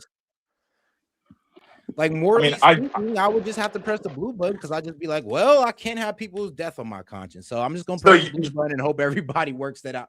You're gonna hope. Hope is not a plan. Hope is the absence of a plan. I mean, I'm be real with you. That is kind of the only thing I can do given the situation. If hopefully that most people come to the same moral high ground that I do. That look, if you don't, so you want to high road people. Blue. If you are, okay I think with the red that, button. Press red. If you don't think about this thought experiment at all, the red button is immediately what you would think to press. That's what most people would press. But if you think about it beyond just the basic question and what the implications would be, the blue button is the obvious choice, Monty. Why is it the obvious choice? You're obviously going to die. That's not obvious. It's not obvious. It's kind of a coin flip, really. Yeah. No, it's not a coin flip. You're saying that you have to convince 4 billion people. No, you don't have to convince because we can't talk to now, people. If I'm able to convince them, then it's gonna my odds are even better. Everybody just press the blue button. We're all good, and nobody gotta die. Nobody's death got to be in your conscience because you chose red. Easy. Yeah, if we can convince people, there's no point in pressing the red button. If we're all able to coordinate. And what happens when fucking people press the blue button and then they die? You have now convinced. Hold on, shut the fuck up. You have now convinced more people to die for your idealistic goals. But no, my idealistic goals is not half the population dying. Honestly, in that scenario, given the religious nature of this world, I think most people would die just to avoid the death of other people in their mind. Well, it's not you causing anybody's death. I mean, it is. If I press that red, you're saying that would basically cause the death of the blue. No, you're not causing the death of the blue. You are one person amongst 8 billion. Yeah, it's like voting. Every vote, when you vote as a block, they count. When you vote as an individual, maybe it doesn't, but you'd still have it on your conscience if like 49% of the world's population died because 51% decided to press the red button. Why wouldn't everybody press the red button? Survive. Because they because it's already baked in that people are going to press the blue button. It's just a matter of how many people. It's literally not baked in. It's literally not baked in. Dude, the only 2 out of the 3 of us said we'd press it. Then two on out this of panel. So yes, it is. why you're choosing that because you fucking have an idealistic fucking view of the world. You would die if you were actually faced with this problem. If someone actually put you in a room and said you can either live or you can try not to die, you're going to pick live. You're going to. Yeah, that's a totally different thought experiment That is the thought revolves experiment. You around have to you. put yourself in That that only evolves position. around you. Dude, somehow, here's how crazy this is. Somehow, even fucking Asmongold said he'd press the blue button. And that guy hates society. So I'd hope he'd want 50% of the population to die, or you'd think he'd want 50% of the population to die. But even he said he'd press the blue button. So it's obviously baked in that a certain percentage of people are going to press the blue button.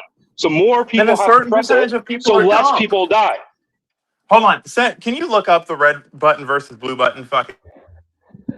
No, you explained it fine, dude. There's no confusion about the thought experiment. But all right. Well, we're gonna go ahead and take a quick comedic interlude, real quick. Let's have a little bit of fun while I go, set some things up. Because I ain't gonna lie, you guys threw me for a loop there. Now I'm over here thinking about stuff. But in the meantime, enjoying the comedic interlude, guys. Shocking news tonight. According to a new survey, 60% of Americans are now antiseptic. That's right. And now the fake Semites are saying, It's not their fault. of course. Chloe and Michael, good morning. We're here with Rabbi Foreskins, who has an interesting method for circumcision. It's just Mets eats a beeper. Stop noticing. That's basically where they take a and suck on its Talmud says it's chill, though. Wow, thanks, Ching Chong. You heard that, folks? Don't go looking up that unless you're ready to learn how it transmits HIV. That would be so antiseptic.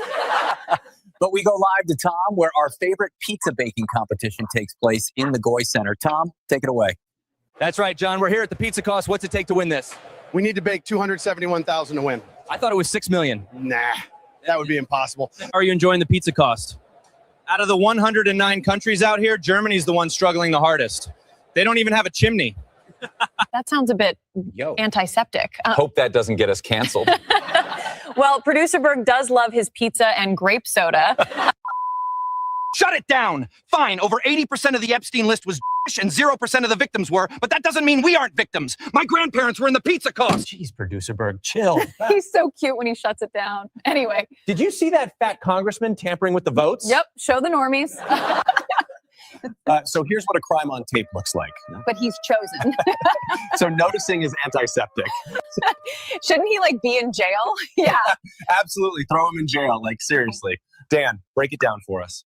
Somebody, needs to stop this guy. I mean, he is just, to me, I feel like he's a terrorist. I think he should be hanged for treason. Shut it the heck down, Dan. You think you can just waltz your way into Congress because of your big muscles and antiseptic rhetoric? We'll genocide you like the Armenian you are. Just because you stupid goyim know. Okay, and let's go ahead and get back to the serious topic here. Well, all right. Choppers in our arsenal. Here it is, preparing to land on the U.S. Tripoli. General Jack Keane says it's time to finish the job. I think option one is return and finish what we started. We spent 3 weeks here trying to work something out with these guys. Let's go finish that once and for all. Complete that mission that we've given to them. And we can go through a list of targets, but there's leadership targets out there. There's ballistic missiles out there. Right. There's a remnants of the nuclear program that's out there. There's drone storage that's out there and energy infrastructure, etc. There's plenty of targets that we have assigned that we want to finish. Iran's starting to buckle under the blockade. They just sent us a new peace proposal. Before, they said they wouldn't talk as long as the blockade remained. Now, they definitely want to talk and said they're willing to talk Monday. They also want Trump to tone down his rhetoric. Trump's threats are driving him crazy, and they can't tell what's going to happen next. And they want to talk about opening up the strait now. And then they'll talk about the nukes if we drop sanctions and the blockade. Yeah. But it's still signed. I mean, that's fair. I'm okay with that. I mean, what? Open up the strait, and then we'll go ahead and talk about the nuclear deal later. And then, we'll give you back some, what was it? Give you back billions of dollars of, of unfrozen funds, and you guys hand over your nuclear capabilities. I mean, that's not too bad. I'm not mad at that. I know some of you guys will be mad at that because like it's just like Obama. But get over yourself. Get over yourself. All right. You want to take care of the nuclear situation or not? Okay, then stop crying. All right. Yo, what's going on, Monty? Yo, I play that video I just put in the fucking chat. All right, I got you. It's kind of like your typical Iranian haggling. The president says no deal. If this were a fight, they'd stop it. You know that expression, it's true. But they're not coming through with the kind of deal that we have to have, and we're going to get this thing done properly. We're not going to leave early and then have the problem arise in 3 more years. The Iranians, as squirrely as they are still signaling that a deal is possible. And this just in, Trump just gave Kushner and Witkoff another weapon. Nick Stewart from the Foundation for Defense of Democracies has just been added to the negotiating team. All right, I got it for you, Monty. Let me go ahead and pull it up right here. Discourse has been annoying me because the question is designed to piss people off. So how it usually goes is something like everyone on Earth has to take a private vote by pressing a red or blue button. If more than 50% of people press the blue button, everyone survives. If less than 50% of people press the blue button, only people who press the red button survive. Which button would you press? Be honest. That's generally how the question goes. There's some variations, but that's the whole thing. Now, it's written in such a way for both sides to be the obviously correct answer. Well, red is obviously the correct answer because if you pick red, there's no risk. If you pick red, you just live. There's no chance of dying. It's not even the prisoner's dilemma. You just win every single time. If you pick the blue option, obviously that's the correct answer because the reality is not everyone will pick red. So you're going to possibly condemn people that vote blue just to die. So therefore, everyone should come together and vote blue just to make sure those people don't get to die as well. So you can have it seem super logical that both things are the correct answer. Let's just set the record straight. If you pick blue in this scenario, you will die. 100% chance you're going to die. Every time a poll is posted with this specific dilemma, blue usually ends up winning. So you think, oh, well, blue is consistently winning. That means the goodness of humanity will come in and make people vote blue all the time. But the thing is, blue is always winning by not very much, by like 5 or 6%. It's a pretty small margin of error. Now, if you actually take this off the internet and put it into the real world and you stick a fucking desert eagle in someone's face and say, if you vote blue and it's not 51% other people voting blue too, I will shoot you in the fucking head right now and you will instantly die. Oh, that's a lot of stipulations. People are going to vote red. Suddenly, that is the dilemma. For blue, it's going to go to the other side. Nah. No, it's not. You have to add some extra on top of there to make it like, you know. Yes, because he has to fucking point out that you're actually risking. That's gun to your head. That's what happens. How do you think 50% of the people die? They just die automatically. They just die. That's all it says. He just went from saying, you know what, most everybody's gonna vote blue, but in this crazy scenario, then everybody would probably vote red. It's like, hold on, bro, you have to have your own scenario on top of a scenario. Yeah, he changed the scenario from what it is to. No, shut up. Wait, you hold on. He changed the scenario from what it is to here's this. What it you're in a room and there's a guy with a desert eagle that says if you press the blue button, I'm shooting you. That's not the. No, that's not what he said. That's not what he said. He literally said if 50% of the people don't pick it, I'm shooting you. That is you dying. These polls that fucking run around, you don't have the dilemma actually in your face. It's are you gonna pick blue or are you gonna pick red? Well, you're gonna be the fucking asshole that says I'm gonna pick red. I mean, you have no scruples about it. Like people do say it. Yeah, it's all the people that like to vice signal the most. People like to high road. They don't. It's all the people that like to vice signal the most and don't like to think about it. More than 2 seconds. Can you shut up? No, you're just gonna yell at me that I'm high roading, dude. Like we can have the conversation or we can't. But like, I can just say that you're vice signaling. You can say I'm high roading, and we could go nowhere. It's not a conversation if we're both talking. You're just talking over me. But all right, go ahead, Monty. God damn. If this is the scenario, because it's not the scenario when you just run a blind poll up on the internet when there's actually no risk to anybody. When there's no risk to anybody, yeah, sure. Oh yeah, I'm gonna pick blue because I'm fucking superior to everybody. Yeah, when the shit actually hits the fan and you have a choice. Are you going to fucking pick red or are you going to pick blue? And if you pick blue and it doesn't get to 50%, you're dying. People are going to pick red. I don't think some people will. A lot of people are going to pick blue. I think it's just empathetic to pick blue. What? So fuck empathy. Empathy is what fucking kills us as a fucking society. I mean, empathy is also what makes us a great society as well. If we don't have that, then it's the survival Sympathy of is what makes us a great society. Nah, you gotta have Empathy is what empathy makes as well make and be able to decisions like empathize that and with die. people, or you're just gonna be just as ruthless as the dictators you're talking It's not ruthless. You're choosing to live. Or you can choose to not be the cause for somebody's death and choose blue. So and become the cause of your own death. Congratulations. I mean, that's not certain because even in the It polls is he was showing, certain. mostly everybody chose blue. And even in his argument was a bit Set, weak when he set, said within set. a 1%, 2%. I'm like, bro, I'm sorry, but most of the world is most likely going to choose blue if you just hit them with the yeah, but nobody dies. Oh, okay, great. Exactly. Nobody's going to die in this scenario. It is an ego contest of people that want to fucking virtue signal. That's all it is. I don't know. I don't think it's that. I think it's a bit more. Hey, Monty. I think it's honestly Monty. just those who are sympathetic and have empathy, and those who kind of just care about themselves. In that case, what does me pressing red do? Nothing. Monty, in that if everybody in the world presses red, if everyone in the world,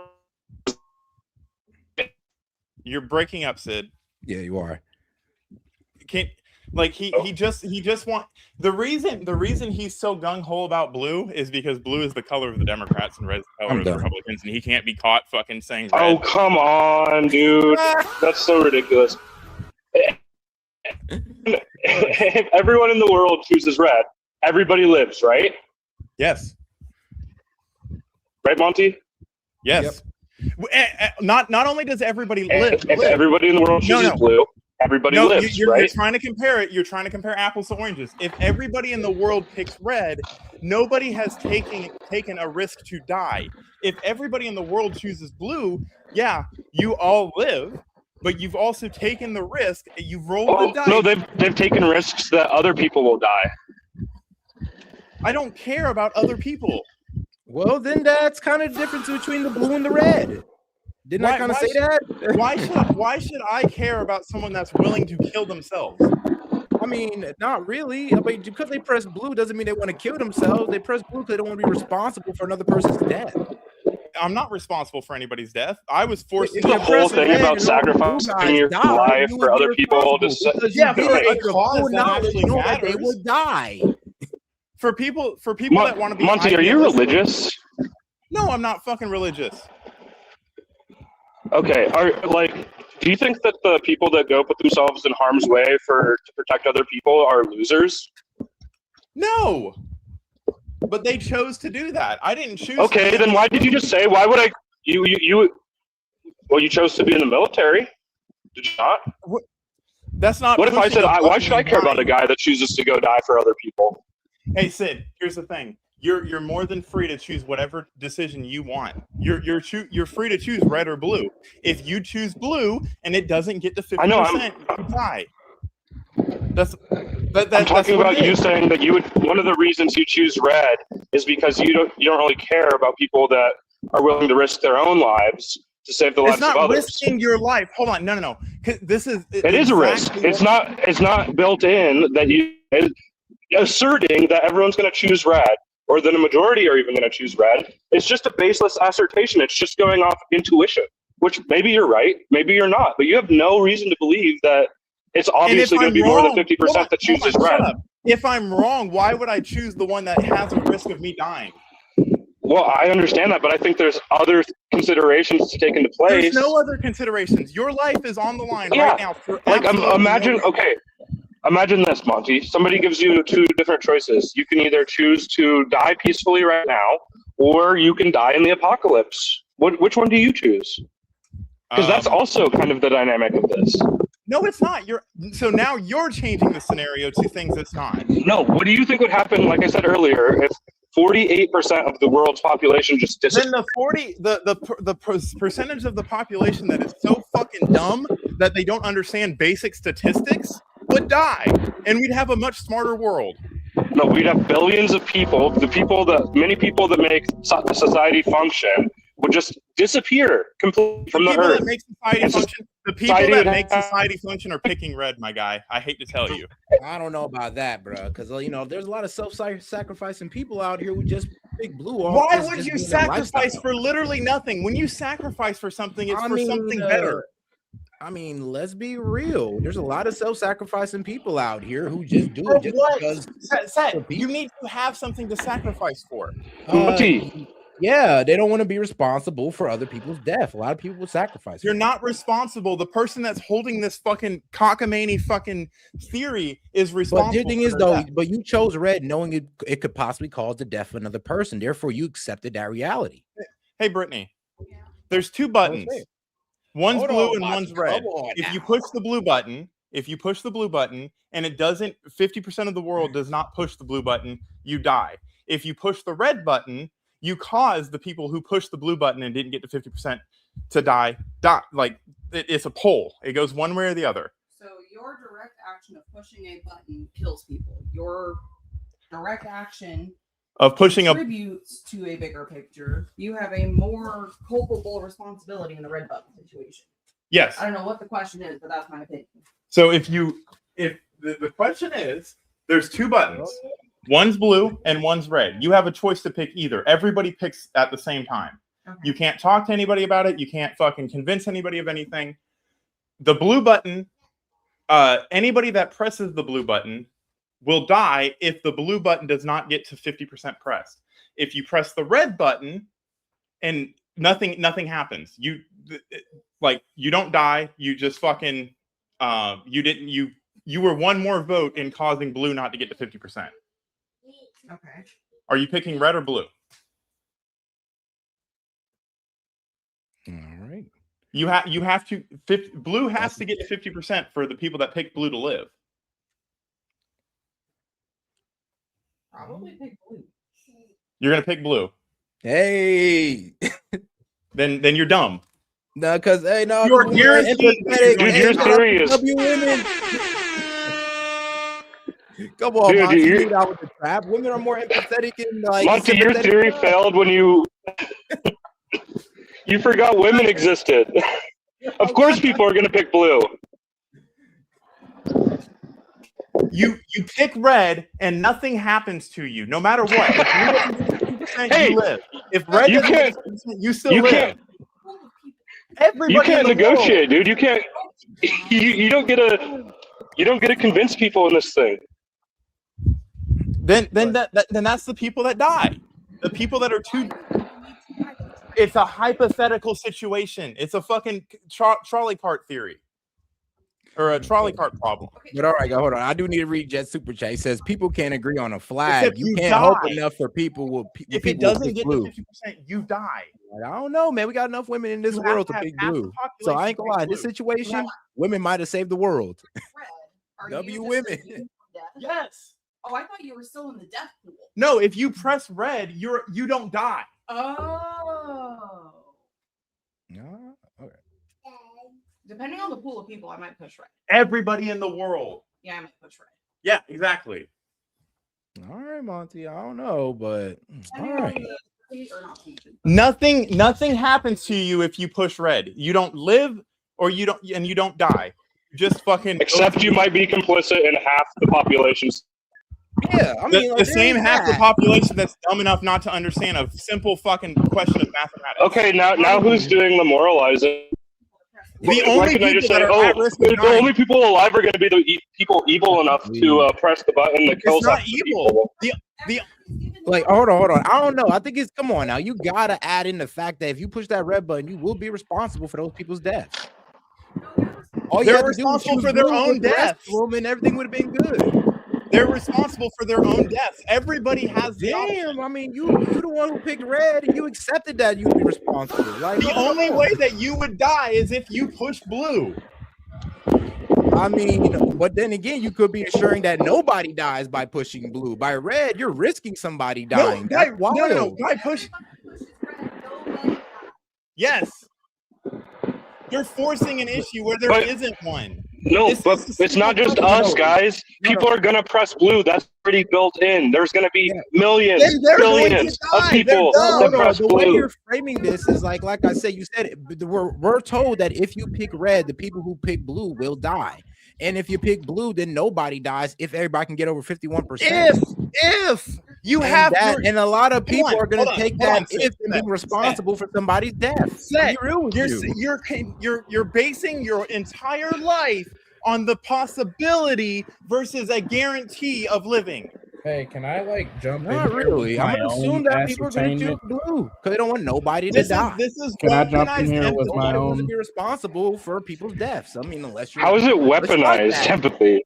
Hold up, I want to Because jump in you're here with literally my saying own. I'm going to be complicit in millions and billions of people dying because you Yeah. want to fucking push an issue. I mean, You're making well, an issue where there you is none. accepted that and you said it's all good. I'm not going to be mad at you for that. That's weaponized empathy. That's what he's doing. You said S.E.T was doing that, but I thought I was just No, accepting I'm the saying reality of the weaponized empathy situation. is bad. You're trying to high road. You're making an issue where there is none. If you push How red, is it? if Bro, everybody you made the pushes decision. red, That's the there's really no issue. You just accept it. I mean, if you're okay with accepting that, okay. and Monty, within this, you've conceded that you're on board with potentially 49% of the population, as long as they don't understand the thought experiment and you think they should. Hold on, breaking up a Sid, little bit. it's explained. If you You can't know, fix your like, fucking mic, that's get off the crazy. fucking stage.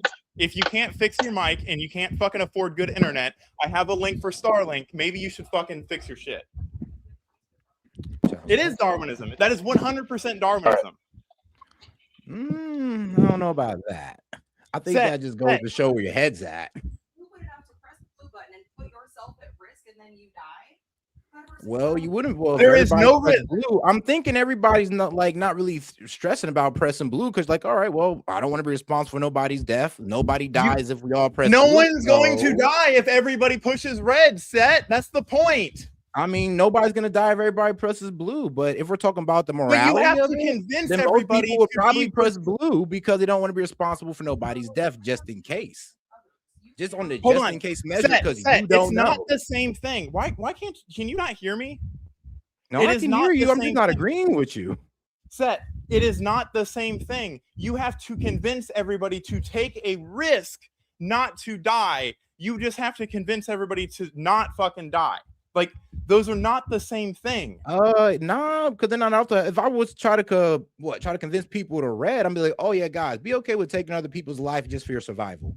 It's not. You're framing it that way because that's how it. Because that's what the red button is told to. That's how you frame the red button. That's not how I framed the red button. I said if you press the red button, nothing happens to you.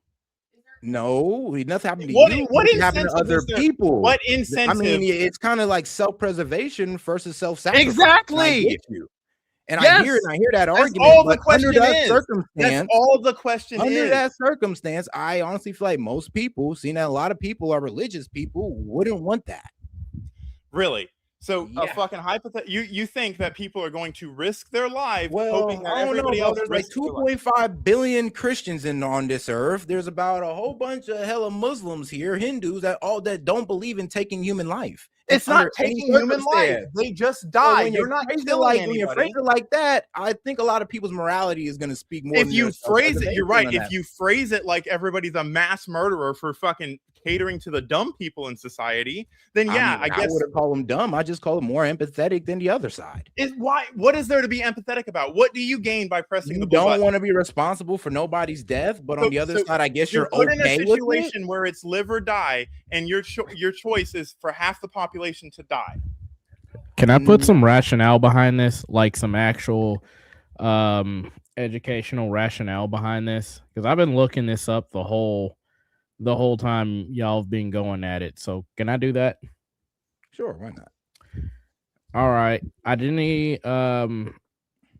People press their color button. Here's why that's the most defensible answer. I asked AI after doing like a quick few searches after feeding it some information from a couple opposing viewpoints, and this is what it gave me. Identity over outcome. Decades of research. Taj Fell's social identity theory. Jonathan Haidt's moral. Good. Y'all still hear me? Yeah, you're not talking. Okay, moral foundation work, Lillian Mason's uncivil agreement all converge on the same finding. Humans sort themselves into groups first, then rationalize. Policy preferences follow tribal identity. not the other way around. People don't evaluate options neutrally. They start with conclusions, my team is right, and work backwards. The button's label becomes the primary data point, not what it delivers. Loss of applied identity. I'm gonna read this whole. It's not that long. I'm trying to get through it quickly. A loss of applied identity. Pressing another team's button doesn't just feel like a neutral choice. It feels like a betrayal, a loss of self, and a psychological cost of that outweighs the rational gain of outcomes. Voters repeatedly vote against their material interests when group identity is threatened. Working class voters on both sides do this consistently. Brexit is a clean example. Outcomes were secondary to the identity statement the vote represented. A small percentage of people in high need for and a high need in. Can you just get to the point where it says what we should press? It doesn't. It outlines what the argument. I can explain what you were saying. Pretty much you were saying that people are going to go from their tribal aspects and when choosing to vote. So like I said, it was what group they belong to, religion, what values do they hold. You're ascribing that all of Christians are going to press the blue button. No. I'm describing all different cultures, even not Christians. describing. You're ascribing. You're putting something on somebody that here's you have. The thing: most people are going to go from that lens. They're going to go from their values and what they hold sacred. And your values, and outside of that, they're outside of religion. There are people who think that you shouldn't kill. The point of the question. No, the point of the question. The point of the question is it's not to see who would pick what. It's to show that humans don't actually vote based off of what the policies will do. They vote based off of what sound goods or what their group says sound goods, and the majority of the people that would actually be the decision maker are actually the smallest. A small percentage of people in high need cognition, low tribal attachment are genuinely ideologically homeless. Press whichever button gets them the outcome. That's probably the single digit biggest determining factor. All right, well. All right. So in other words, all the idealistic people would fucking die because of chaotic. Most of the world's idealistic. And did you not listen to what he said? Did you not listen to what he said? Because he said people are going to go off their moral framework in the tribe that they're around. That talking when you're most talking, people you're not don't want to die. Most people do not want other people's death on their conscience, and it's not on their conscience, dude. You're not listening. You're talking because you want to be idealistic. You don't want to accept the fact that if you press the red button, you would be complicit in other people's death. No, you wouldn't. If nobody presses the blue button, great. But if they do, then you saying you're okay with that. Why would you sacrifice yourself for absolutely nothing? No, I'm not really sacrificing myself. You're assuming that I would die. That's the thing. Yes, you're assuming that red would automatically win, but you don't know that. So here's the thing. Even if red loses, I still win. Guess what? Okay, great. That means nobody died then. But that's even better. But red, there's a potential of somebody dying. Do you not see the difference? No, if you pick blue, you just told us the difference. You just told us that red, there's a chance of somebody die. Blue, nobody dies. Not even you guys. But if you guys win, people die. Blue, do you not understand that, Monty? Anybody that picks blue has the potential to die.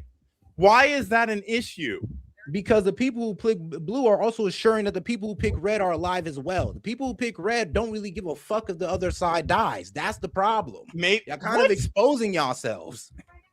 Why would you pick something that has a chance of you dying when the alternative? Because Monty, I already told you, my moral compass does not allow me to. Your moral compass will kill you. Your moral compass is fucking demagnetized. No, it's not. I'm going to lean that way regardless, just who I am. I think that's who a lot of people are. They just don't want that on their conscience. So they're most likely going to choose blue instead of the side that might cost somebody their life when they could choose blue and nobody dies. Not even you. It's worth noting that it's not you. No, Set. It's not you pick blue and nobody dies. Everybody in the world, more than 50% of the world has to do that or people do die. Monty. If one person in circles at this point, if one person picks blue, that person is going to die. If a billion people pick blue and it's not at 50%, 1 billion people die. If 2 billion people pick blue and it's not at 50%, they die. If you pick red, you don't die. But if you pick red, you've accepted the death of those people who pick blue. No, you've accepted living. No. You've accepted that. I mean, you want to accepted live. living on the sacrifice of those people. That's what you did. They I mean, didn't you can say- sit they there and didn't- try they- to water they- it down, but hold that's on. what you did. No one forced those people to pick I mean, blue. look, bro, if you got to water it down like that, then okay, but we're just going to disagree. Picking red is the same as not picking anything at all. No, picking red is allowing people who pick blue to die. Like, I don't know why you're trying to They escape from chose to pick blue. that.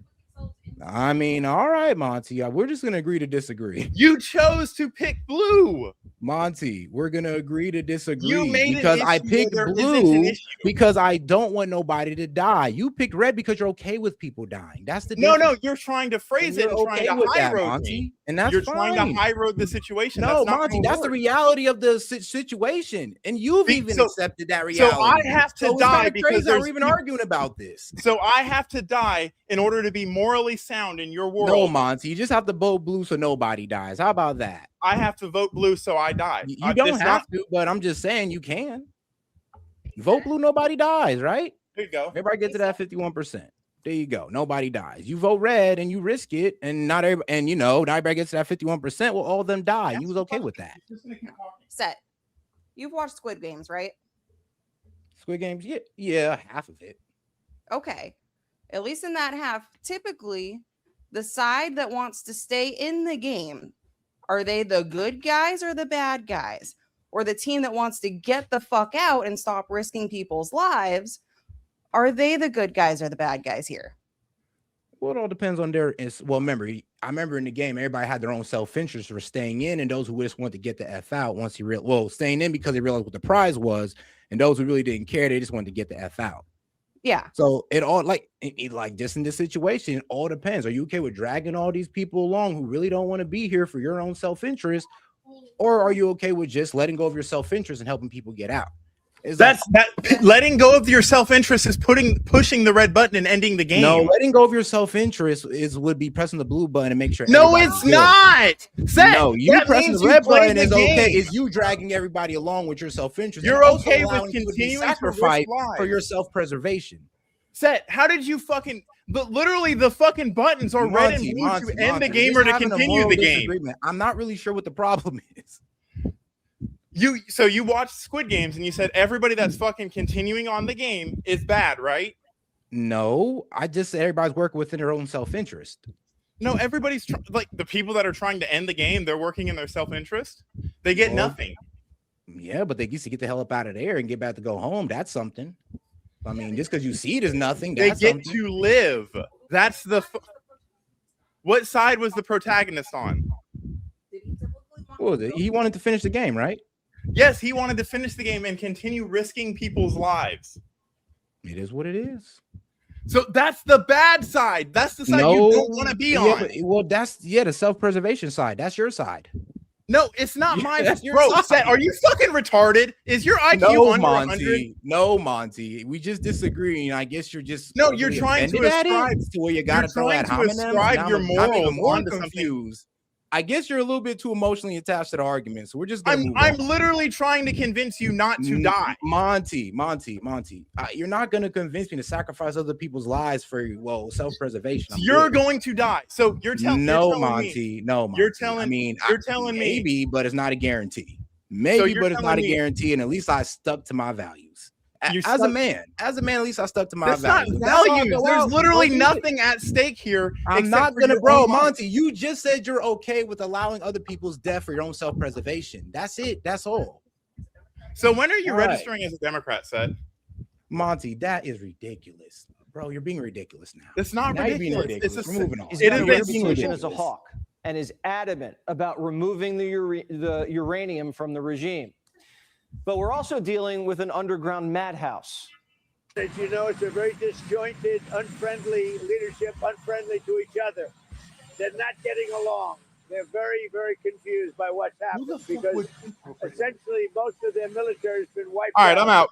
But we All right, just big had a dog. I'll catch you on the conversation next with one. Iran. Let's see what happens. Appreciate you. But I would say that I am not happy.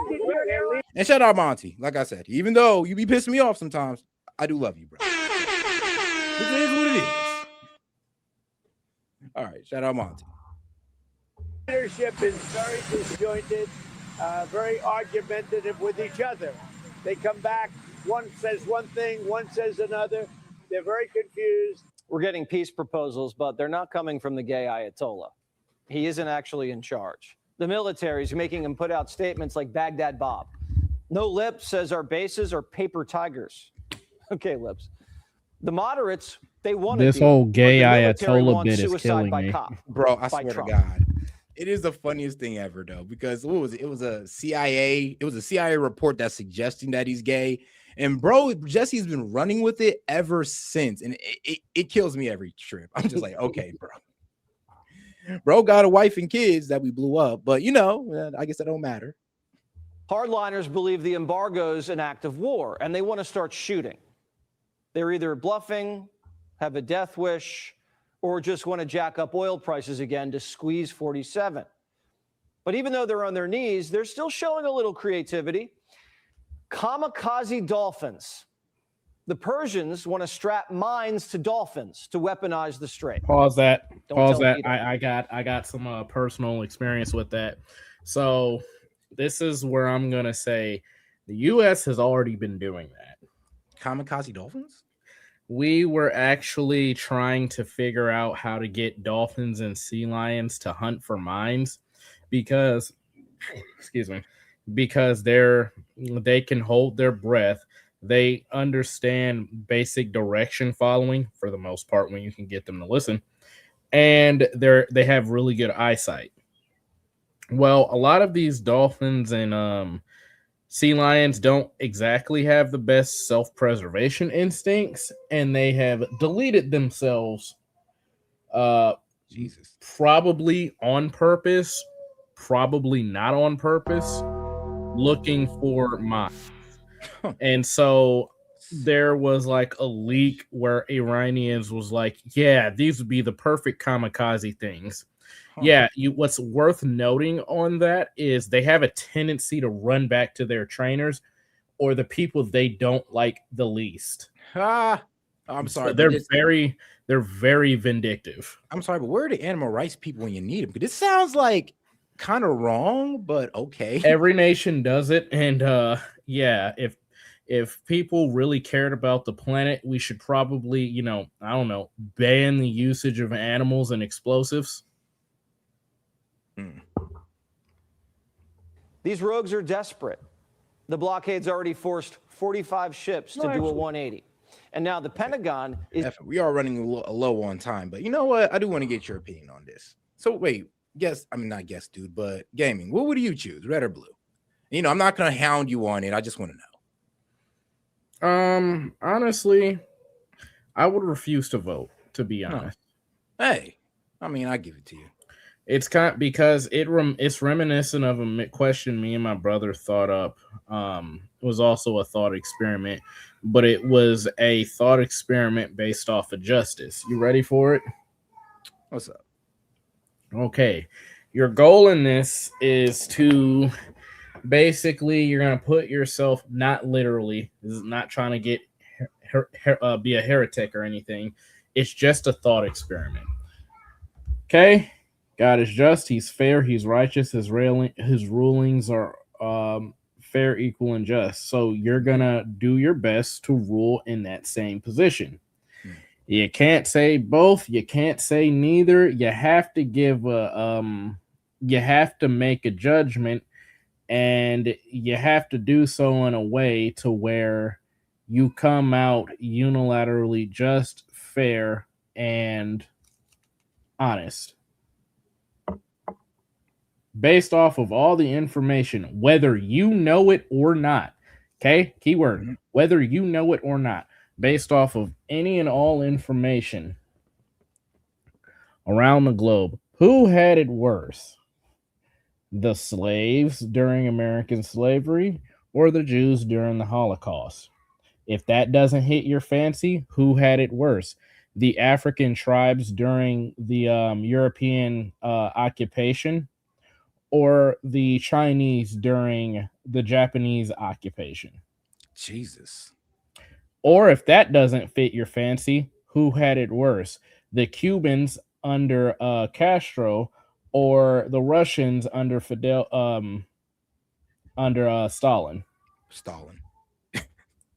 I don't know why. I feel like that's an easier one, but the first two though, those were pretty tough picks. But I think you But run you this have by me before. But you And have to give an answer. You got to come out righteous and just, and you have to consider what you know and also do a little bit of foreshadowing on what you might not know. I mean, if you told me to pick between the Holocaust and like black people with cattle slavery, I mean, due to the effects of what cattle slavery was, with the whole, taking of children, that was killing as well, raping, and all this crazy stuff. I mean, due to all of the atrocities built on top of it, I would have to say cattle slavery for the blacks, and the fact that it lasted a while, longer than it should have. Well, I would say when you didn't quite rule that way, you didn't quite rule good. I get. I mean, that's your opinion, but if you want to argue, remember the context. You got to make a fair and just ruling, right?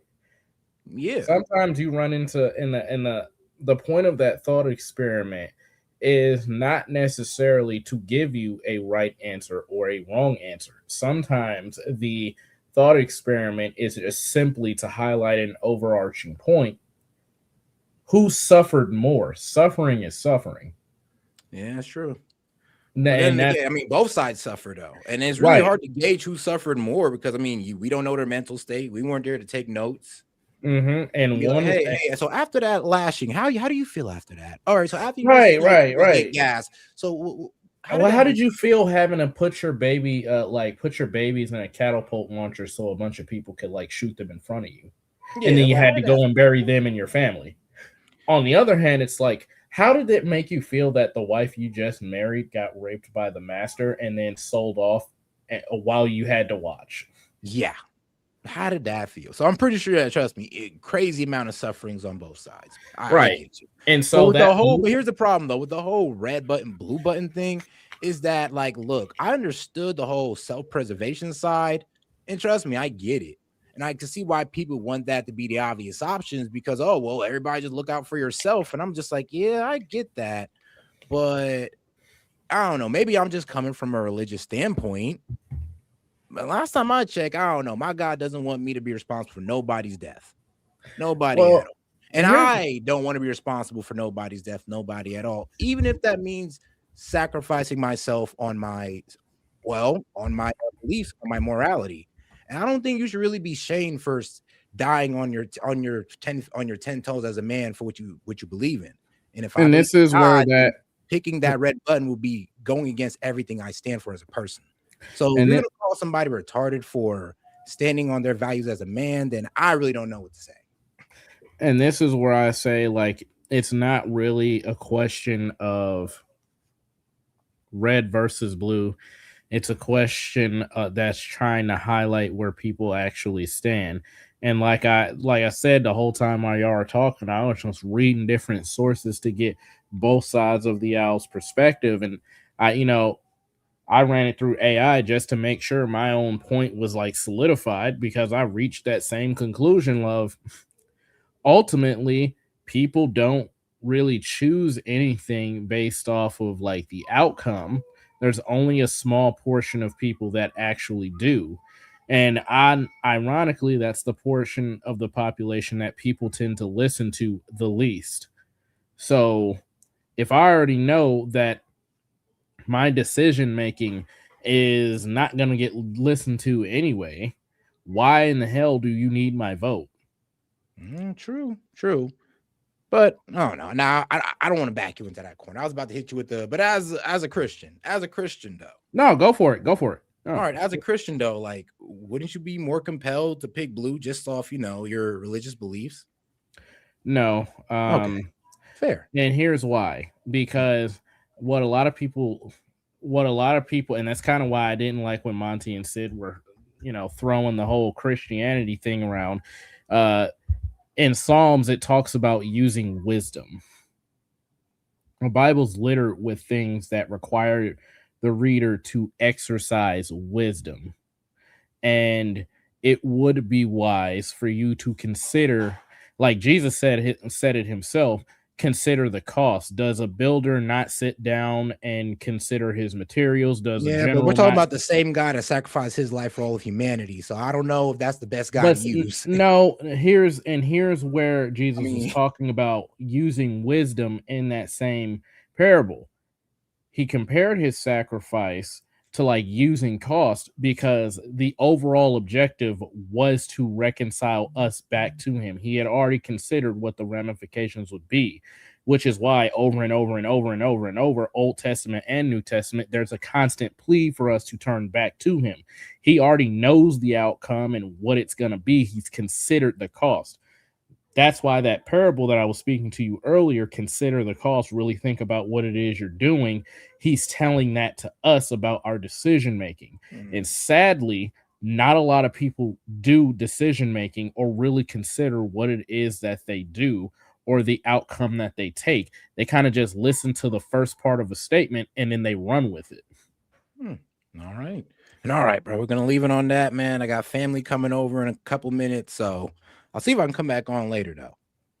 But all right, man. Appreciate you for coming on, man. Shout out to you guys. I'll be back on hopefully later on if I'm not You're going to be twisted. Yeah, intoxicated, but You're don't gonna worry. look at that sun. You're going to look at that sun and be like, oh my God, what is that? Turn it off. All right, man. Hey, man, I appreciate you guys for pulling up. Be happy you're 5'11", not 5'4". I'm weak as hell. I'm weak. Bro, I'm actually, you know what? Somebody said, you look short. I could tell. I'm like, bro, I'm like 6'2". Wait, what? And first off, why y'all worry about my height, man? Don't be worried about that. It's probably one of them girls. That I'm short. Assume that I'm short. Probably one of them girls that's trying to get your number, bro. You're 30. No, I'm good. I'm good. Girls like that, a girl that don't want to use her profile, don't have a profile pic, I'm good. But all right, bro, we're out here. We're out of here, guys. Appreciate the support, guys. Peace. Yo, this is S.E.T Media, man. I'm here to talk to you about our partner, Kalshi. Kalshi is the largest legal prediction market in the United States with over 1 million users. It's available in all 50 states. They are a real money market. People trading on what they think will happen. You can build a position and trade in and out of almost any prediction you think. Kalshi facilitates trade between people, kind of like the stock market.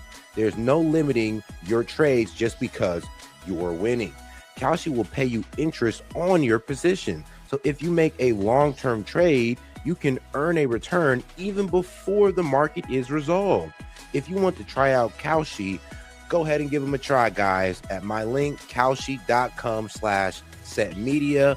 Get $20 when you trade 20, so it's 20 for 20, guys. Once again, that's kalshi.com/setmedia. Go ahead and use my code setmedia to get $20 when you trade 20. Let's go ahead and take a look here at Kalshi, because like I said, it is a trading market where you can put in your prediction and you can go ahead and earn interest on that. You can make money off the knowledge that you know, and if you put $20 in, you get $20 back. So all right, guys, make sure to go check out my guy at Kalshi, because you can get in on good trades like who will Trump nominate as Fed chair? Will Ali Khamenei be outed as the supreme leader? And will the U.S. confirm that aliens exist before 2027? So if you want to get in on this action, once again, go ahead and go to my partners at Kalshi. Go ahead and use the link, or you can hit the QR code above and use SET Media to go ahead and get $20 when you trade 20. This is Set from SET Media, and shout out to Kalshi.